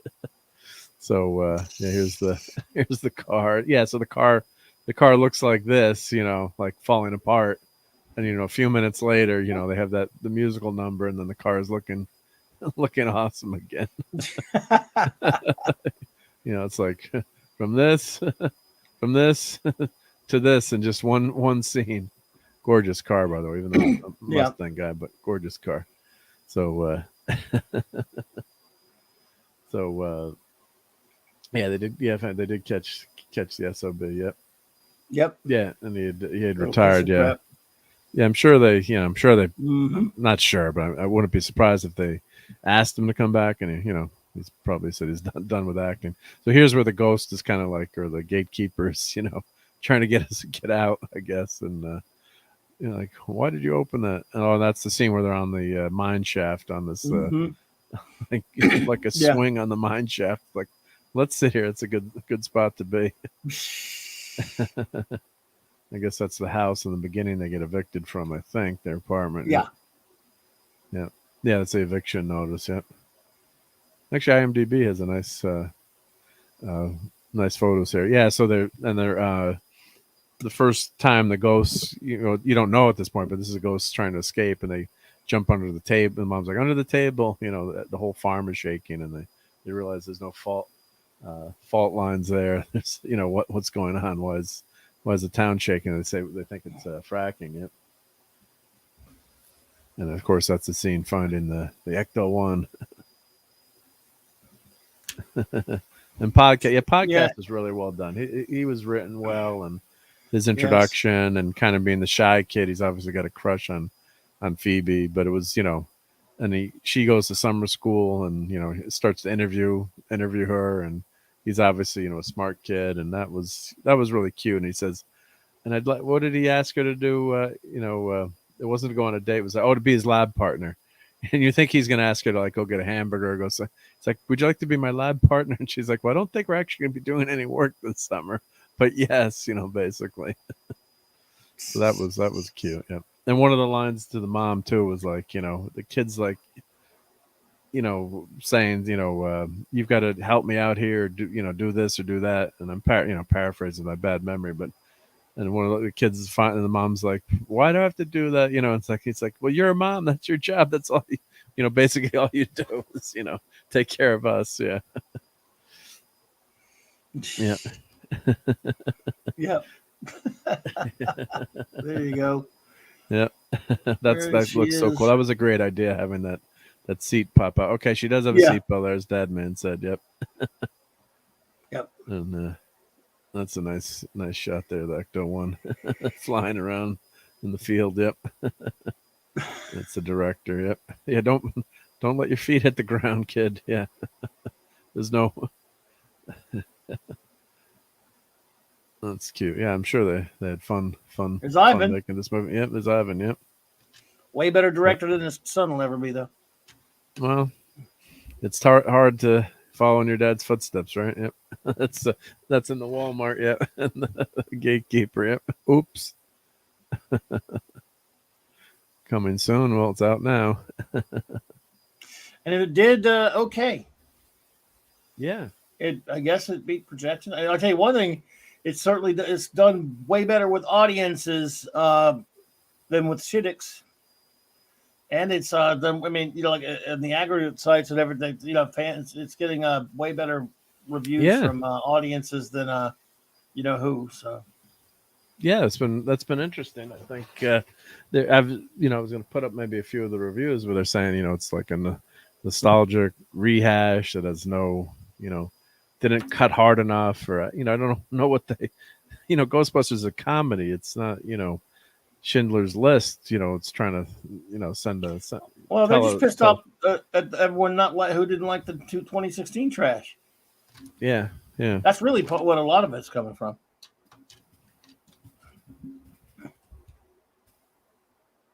Yeah, so let's see what there were a couple articles I wanted to tag, but it was interesting. I hate Rotten Tomatoes just in terms of aggregate. I'd rather just find a critic that I like. If it was a critic on Rotten Tomatoes, I just don't like the reviewer aggregation. It's just like I'd like to know someone that I follow, and then I'd kind of trust the reviews. Yeah, so The Toothless Film with Paul Rudd as a love interest. Yep. Was from the cartoon. Go ahead. I'm sorry. Yep. No, I was just saying, they're obviously play for nostalgia and merch, Well, I did get my Ecto 1. So you're toothless with your toothless review. Yeah, I mean, it's true about sequels being rolled out. I mean, that's a everyone's complained about that. Cautious, painlessly watchable, kid-centric romp is open precisely 5 years, 4 months, and 4 days after the previous installment went splat. Well, the last movie sucked. I didn't care that it was all women. I went to see the movie and I didn't like it. I didn't laugh one time. I mean, and it didn't make sense that they didn't continue, the original Ghostbuster stories in some way either. That was a slap in the face to fans. Yeah, I just hate women. Even though I married one and have a daughter, but yeah. Yeah, you hate them. You hate all women because you didn't like them. So all this culture war garbage. I wasn't following any of that when I went to see the movie. I just didn't like the movie. I guess it's yeah.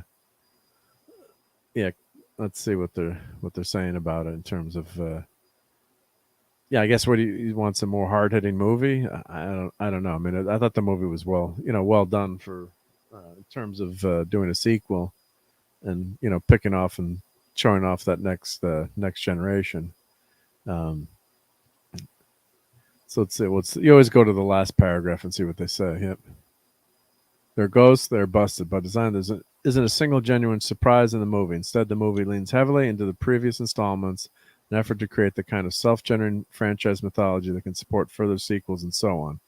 It trouts out the familiar gadgets, ghosts, and goo, as well as beloved faces and Ray Parker Jr.'s indestructible earworm of a theme song. Like the younger Reitman, Phoebe and her Scooby Gang battle ghosts on every front. So, go see it and make up your own mind. You can always wait till it's on cable if you don't want to, spend the money. But Sherry, hey Sherry, But I think we both had a good time, and at the end there, that was really touching, especially since obviously in real life, person is knowing that so obviously they had to have Egon pass away, because Harold Ramis is unfortunately passed away too. So so that makes it even more touching. I think when the Ghostbusters saying goodbye in the movie, they're in a way too, they're saying goodbye again to Harold Ramis, who's given us some fantastic movies and comedies, and I guess this fight with Bill Murray started over Groundhog Day, the movie. Groundhog Day. That just killed the relationship. Allegedly, that's but it was pretty well documented, I guess. That's a shame. But in real life, you have fights with friends. We had family that wasn't talking to each other for a while. Older generations, and then remember my mom was saying then they forgot what they were fighting about. They're like, it's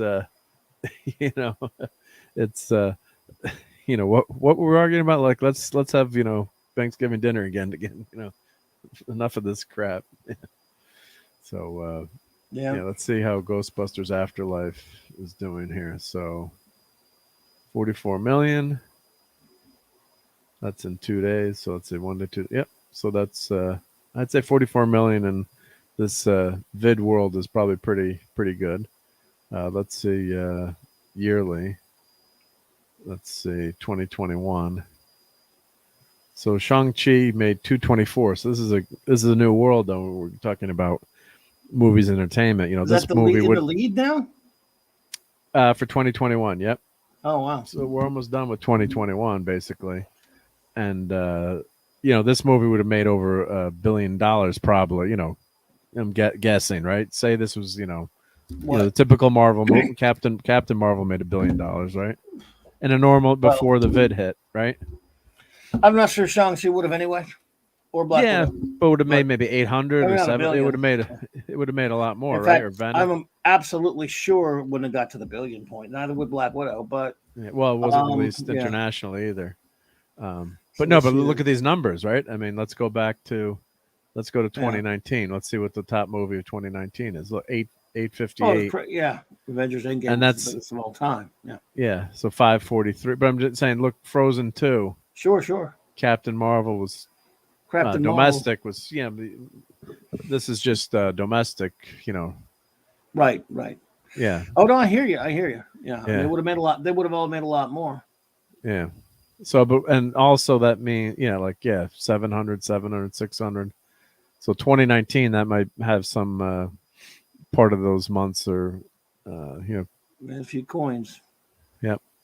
I know when it was April that everything kind of started, April and March, everything started to shut down. But if you're looking at, so Avengers Endgame was at right when S was hitting the fan, I guess. Yeah. So it looks like what you're saying, Shang-Chi is gonna be the winner.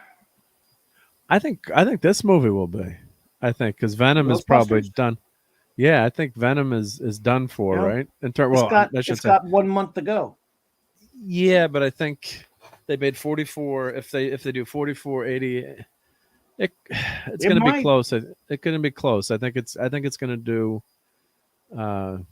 Maybe it's probably going to do 20 next week. 80. It's going to do pretty well. I think the word of mouth on this is going to be good. We'll go to Rotten Tomatoes next, and we'll wrap up. But look, Black Widow made 183. Fast made 175. Turtles is way down there. So this was a total. Turtles is a flop. I mean, money wise, right? Yes. In terms of course, it's only been not as open as long, but Godzilla versus King Kong is only 100 million. Right? I'm surprised that did as bad as of course, that's because again, it was simul released with HBO Max same damn day. Yep. Yeah, so that killed that. Dune's Halloween Kills was out in both. Yep. Dune is 88. Wow. Oh, you got it's Phantom saying Spider-Man. Yeah, Spider-Man might. Spider-Man, yeah, but the problem is it's going to be fairly late in December, but it'll probably still win. Yeah. Spider-Man might take it, but it's not going to have as much time. It'll make a lot of money. It'll beat all of these. But I'm talking about as far as for 2021, but you can't count it because it's starting so late. I was just talking about while the year lasts. But yeah, Shang-Chi will be passed probably by Ghostbusters. Probably, I don't know about Venom, but it's still not, Venom isn't opened everywhere yet. But Ghostbusters should be, I don't know, will Ghostbusters play in some other countries? I'm not sure. China won't. I don't think China will play it. Yeah. They don't like that kind of stuff over there. They don't like ghosts and shit. No. So I don't think it'll play in China. Yeah. Yeah, because that was one of allegedly it was. I heard they took out some of the Force ghosts in the new sequels. Not that it mattered that much, just because of wanting to have it play in China. Yeah, they're not gonna. They probably didn't even ever play the original Ghostbusters over there. Yeah, I don't think that would play in China yet. Yeah. So that's really,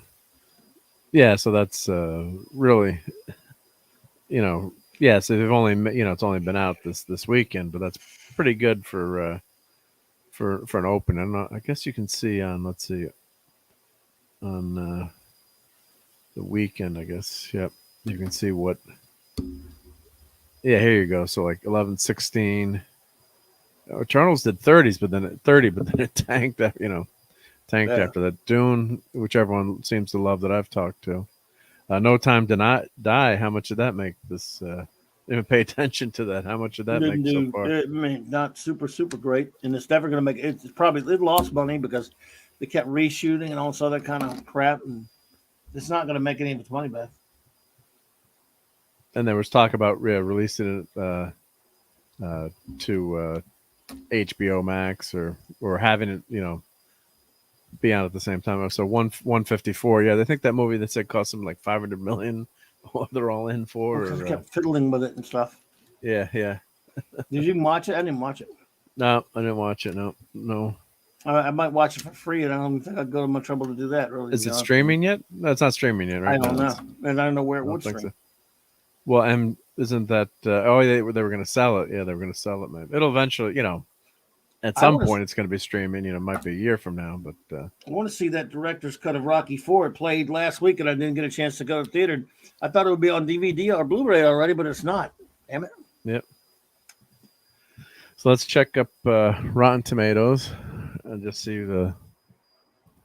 compare the critics to to what the normal folks, the normies say, right? Or the regular people. Let's see. Wow. Came up before. Oh boy. Josh Hill is, what's that? Josh Hill's playing Jerry Garcia. Oh Lord. So wow, there's that. I knew it was 96. Yeah. Yeah, I knew there was a a disconnect there, but that's Usually interesting. Yeah. That's interesting stuff. Yep. And they got they've got 2,500 verified ratings as opposed to 210 reviews.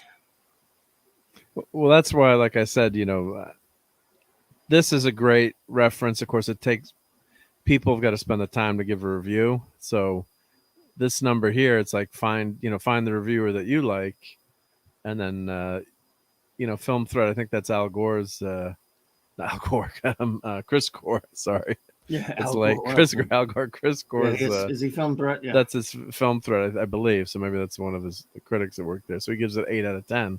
So like if I've never read his reviews, but this guy's reviews before. But say if you kind of follow that person, you say, "Oh, he thinks the way I think." Yeah, that way you kind of got to pick a reviewer, I think, or a few reviewers that you like, and then once you know them, it's like the New York Times reviewer back in the 70s, trashed Star Wars, said what a disaster it was. Pauline Kael, but that wasn't her kind of movie, So what, she didn't like the original? No, yeah. And Richard Roper, what does he give it? 2 out of 4. Yep. But I mean, you're gonna pick people, certain people are gonna, it's like they're not trustworthy anymore. None of these shitticks are. Or they're just, they don't like science fiction or fantasy, or Well, that was when there was still some that were honest. They don't have any honest ones anymore. Yeah. Oh, you're right. It may not be their bag, but I can't trust them anyway. Yeah. Well, now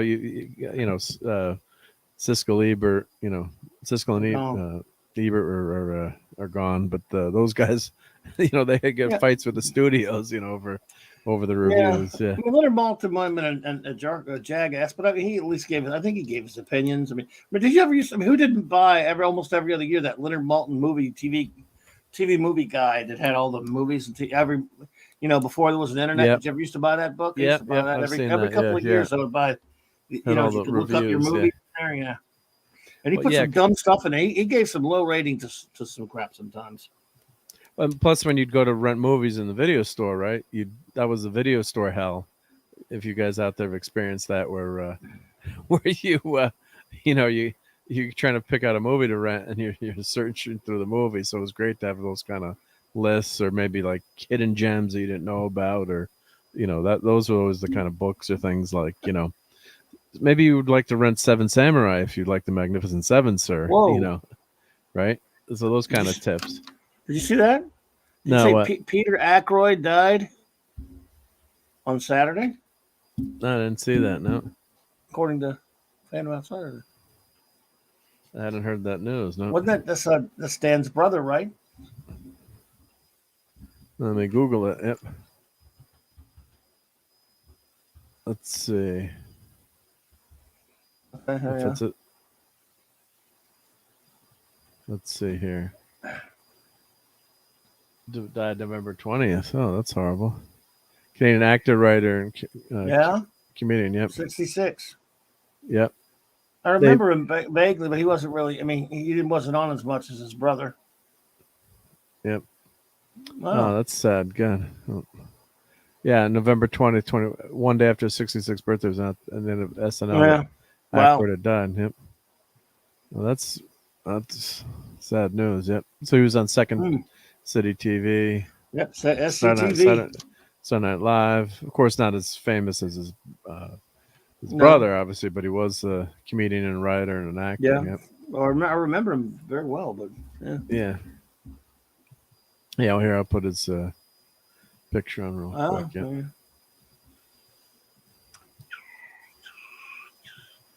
Crazy. Let's see, where's his Wikipedia here? That's him now? No, there's Peter Aykroyd. No, where's... That one, yeah. Oh, I'm clicking on the wrong... Yep.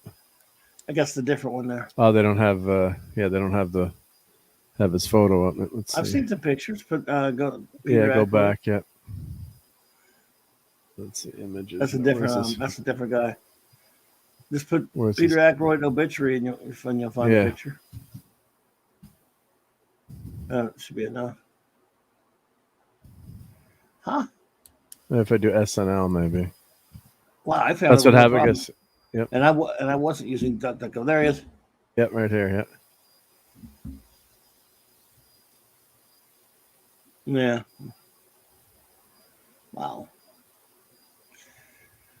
He did a lot of writing for SNL. Yep. It was SCTV. Bassomatic there. God, I love the Bassomatic. The Bassomatic. He probably read that. Oh my goodness! Wow, look at John Belushi there. Yeah, there he is, Peter Ackroyd. Wow. Yep. Well, that was very sad. So condolences to the family. Yep. That's only 66, way too young. Yep. Yeah. Wow. Yeah. 70 said he did some great SNL sketches. Yep. More Coffee 1. Yep. Co-wrote Nothing But Trouble. Yep. We're not gonna hold that against him. Yeah. I don't know the movie Gas. I'd say that. Yeah. All right. Well, we've hit our 2-hour limit. I think we had a good show, fun show tonight. I hope everyone enjoyed it. Talking about Ghostbusters Afterlife, and I think I gave it a 7 out of 10. I was gonna do an 8, and then J-Man got me down 1 point. Yeah, thanks a lot, J-Man. Thanks a lot, J-Man. Some of his criticisms, pointing out some valid points. I'll give him. And Sean, you big party. Yeah, and Sean too. Yeah. And but all valid criticisms. I think we didn't get the stereotypical bad dad trope in this movie. I think because they subverted it. Yeah, and they redeemed him in the end. That was a great way to redeem him. And when I see, I guess the movie would have even a little bit more oomph too if you see him die in the beginning of the movie. So obviously, being late, that's what happened when I went to buy the Ecto One. I did not even know that that's the way it went down for you until. Yep. So I was getting this. So there was really bad traffic on Friday, even though I left, early enough to get to the movie. Then I got stuck in traffic. So I was getting this guy, and it was a kid's first day. So we had some checkout problems. I'll go see it again with the family, I'm sure. So there you go. But so I'll just. I'll say I'll give it a 7 out of 10, maybe 7.5. Now that I'm feeling better about it after leaving J-Man behind. We're just kidding, J-Man, but thanks, J-Man. Jesus. I'd say it's a go see. It's a good popcorn movie. Tugs at your heartstrings. There's a little some things you maybe not like about it, but the heart of the movie was right, and I think was right there. He was setting out to continue the the love of Ghostbusters, and the heart of the franchise was there, and it always felt like a Ghostbusters movie, and or the next iteration, I would say, or generation. Obviously not the same comedic elements that the first movie had, but podcast was great. Phoebe was great. The kids were fun. Hey, let's call it a Scooby Gang, but there's a reason we love Scooby Doo and his gang, because they're written well, and it's fun, and they're believable characters, and you believe these kids. Trevor's maybe not fleshed out enough. You got the stereotype, of seeing the new girl in town, but that's been done before, and it was okay. You got to have that love interest there, I think, to try to add something for his character to do. So that was, and it was fun. Hey, if I got a cool car like that, I'm gonna go try to pick up the cute girl in town, right? Check out my Ecto One. Hey. So that's all fun, and she was a good actress, and those parts are fun, and of course at the end, it really gets you when you see that, because we all love the character of Egon. He's that nerd scientist, and he's the the serious one, and part of it was maybe people not believing him, Ray not believing him. That's probably the biggest flaw in the movie. That line, "Go to hell." If my version would erase that line. But it's fandom saying, if you apply too much logic, you can pull it apart. Yeah, like Wrath of God, which is probably one of my all-time favorite movies. I've seen it so many times. You can find little nitpicks like, well, why don't they transport the Genesis device into space, or things like that. But and maybe some of the timelines don't sync up. But who cares? It's an incredible movie, right?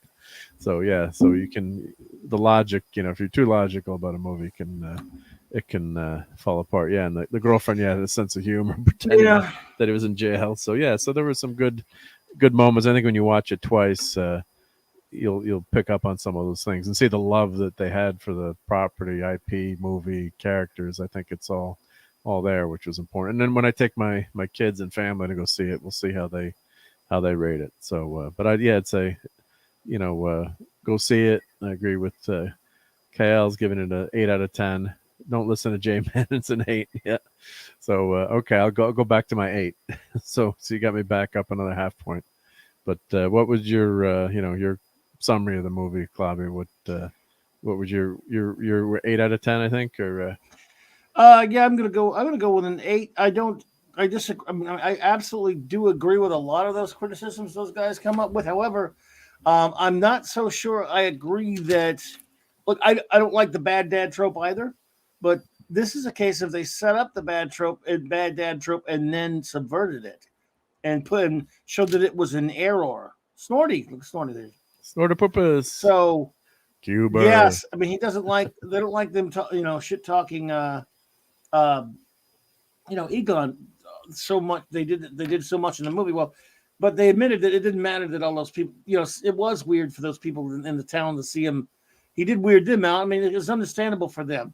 Yeah, that was fine. Yeah. But the family, it was understandable for his daughter to resent him, and then.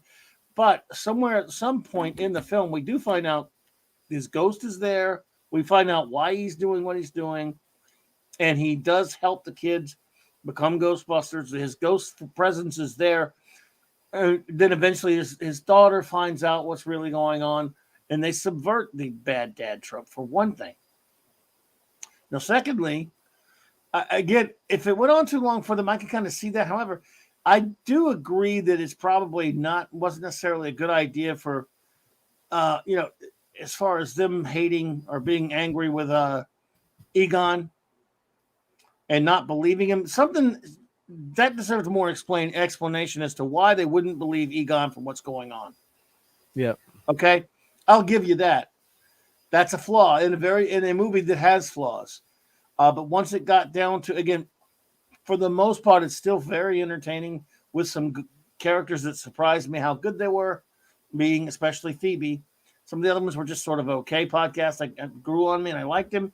The kids, the other two were fine. They were only slightly integral to the story, not as much as Phoebe. But Phoebe, her relationship with Egon's ghost, Paul Rudd was really good in it.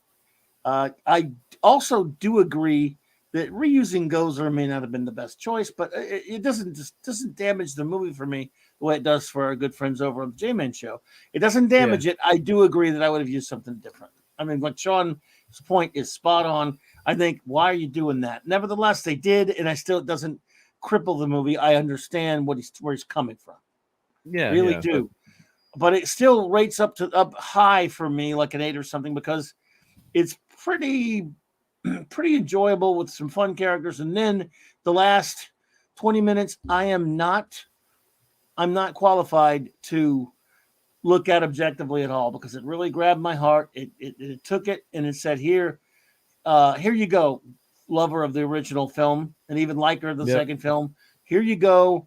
These guys are old. We're not giving them back to you as the way they were or anything like that. But we are letting you say goodbye to them properly. And this is definitely, it's an overused term, but it's true, a love letter to the fans that last 20 minutes or so, and then the answer credits. Yeah. That's something that says, hey, this is love towards the old one. What happens going forward may not even be interesting to me. But you got a fairly enjoyable movie building up to that, and then you get that wonderful thing. And I got to walk out of a movie very emotionally affected in a positive way which doesn't happen to me often, and really not even close anytime recently. If you see where I'm coming from. Yep. No, yeah, 100% agree with that. I'd say an 8. I'd Yep. say an 8. Yeah. And thanks for the follow, White Junior 420. So thank you very much. Yep. Thank you. And I guess that's on the Twitch. That's on the Twitch side because we're on YouTube and Twitch right now. So thank you for the follow. Yep.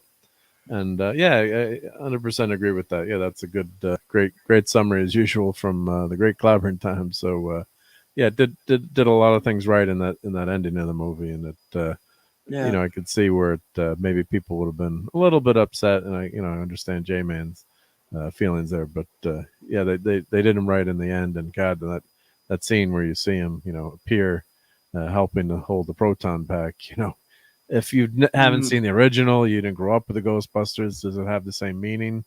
Maybe not, or probably not. But and then yeah, let's see what the next movie does if they do something original. I was saying earlier they've got kind of like the Star Wars Death Star syndrome, where it's you got to have that big bad, or the Force Awakens. You've got the Death Star planet instead of the Death Star. Same thing with Jedi. You've got another Death Star. So you've got movies, comics, literature. Sometimes it's only as good as the villain, right? So you've got that great villain. You've got a Doctor Doom. You've got a Thanos. It helps the writers, I'm sure, with that story. So you've got a real well fleshed out, interesting villain. Look at the Galactus Cloud. How horrible the Galactus Cloud is in Ultimate FF, and in that Fantastic Four: Rise of the Silver Surfer. Just a huge missed opportunity, because that's you've got Galactus who hungers, and he's got to eat planets, and there's a reason why he's doing it, and he's an interesting character. When he's just a cloud coming for you, there's nothing to make an interesting character. There's no conflict there. He's just a force of nature. It's just fighting a tornado basically. So you're losing all that intrigue on what Galactus can offer. So yeah, I think the big test for the next movie is how much is a rehash, because if it does as well as it did this weekend, they're obviously going to want to do some sequels with the kids. So we'll see what happens, and how. I don't think the original Ghostbusters, other than a quick cameo or maybe some advice, will be involved. Although it seemed like they were getting Winston Winston might at least. Winston might, I guess, but I don't think Bill Murray wants anything to do with this series anymore, other than quick cameos. But yeah, we'll see what happens in a few years if they make another one. I guess we're getting another Dune sequel. So if this movie is making this much money and it's doing that well, I'm sure we'll get another sequel. So we'll see how it turns out. But if they got a story, I think they laid the foundation pretty well. They passed the torch, something that the Star Wars sequels never did properly.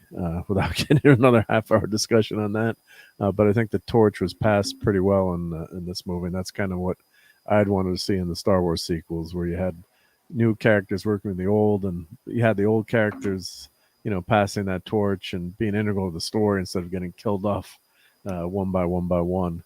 In this story, the old characters come back and help to save the day, but the kids, do a lot of the work, but it's all working together in the end. And then Winston now is setting up, stay for that second scene, and you'll see, Winston goes to the old firehouse, which they mentioned has been turned into a Starbucks. I guess they changed the line, or there was a screw up there, and a movie screw up where they said it's been turned into a Starbucks. Maybe that was fake news. So they go. The last scene is they go to the old Ghostbusters firehouse, and it's empty, and Winston is very successful in business now, so he's bought it. And it sounds like he's going to start up another Ghostbusters franchise or franchise it. So we'll see how that goes, but.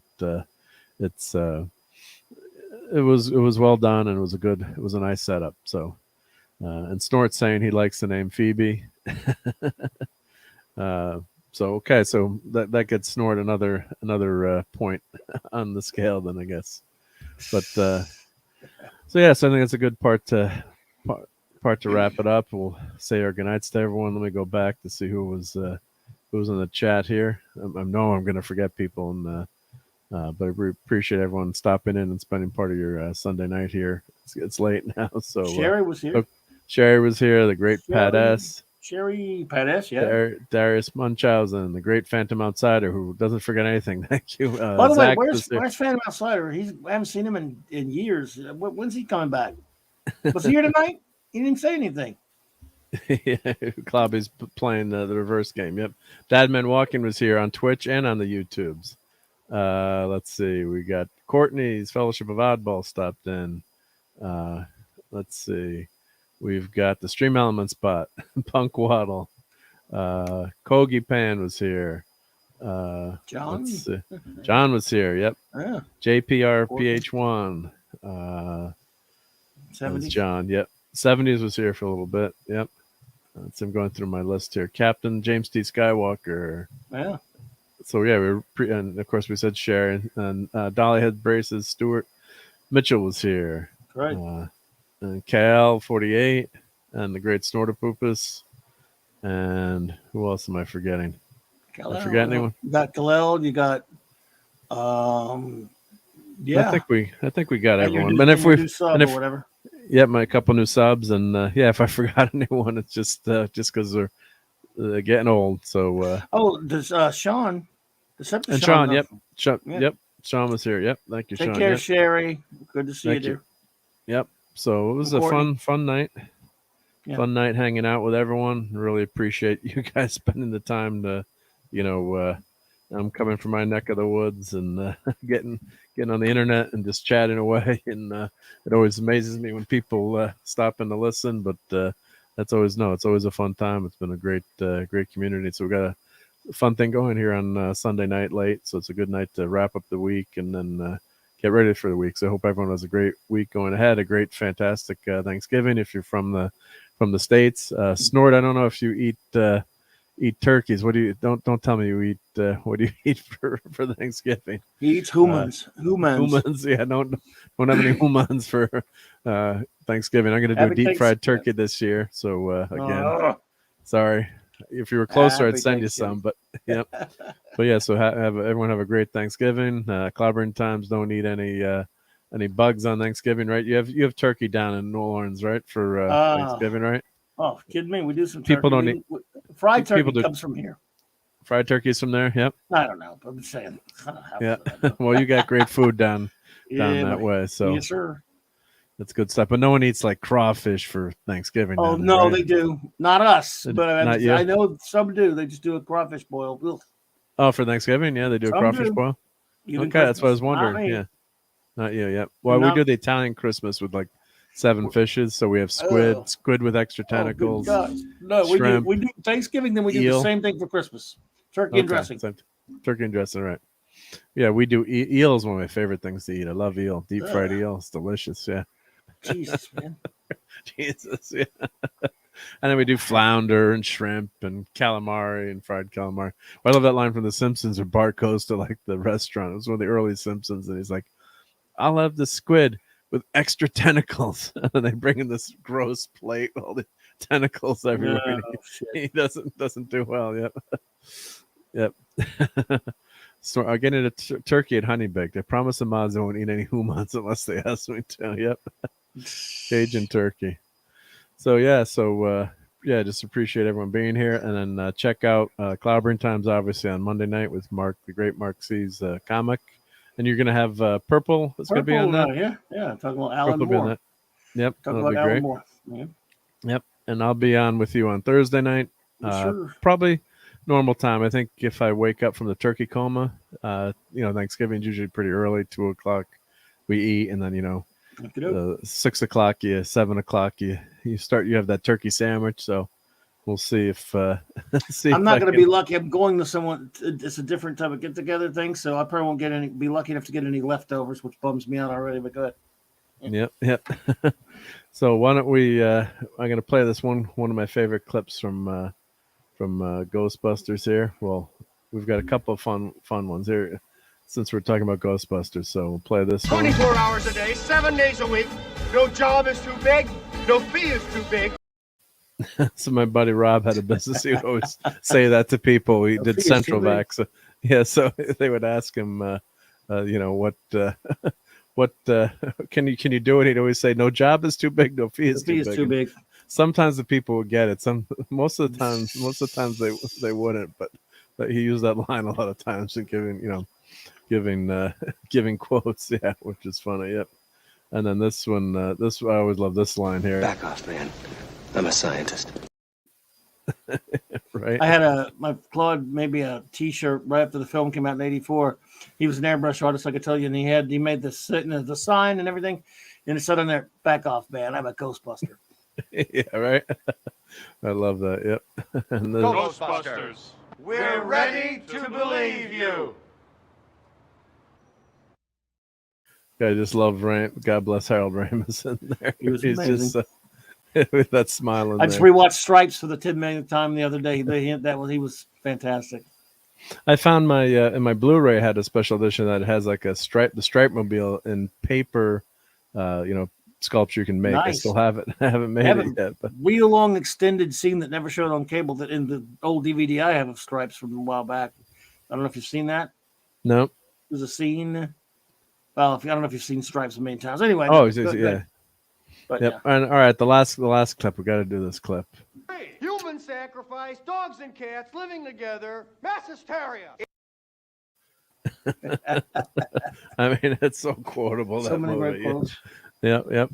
So yeah, thanks for being here. Check out Clobbering Times on Monday night, and I'll see you guys Thursday. And I've got a short video of this on the Ecto One on this movie, and I've got a couple more videos planned we're trying to do more short videos and a couple more enabling videos. Especially, it's going to be the holiday times coming up. So get your wallets ready because we got some fun geeky / nerdy things to show. So thanks for watching, everyone, and have a great night.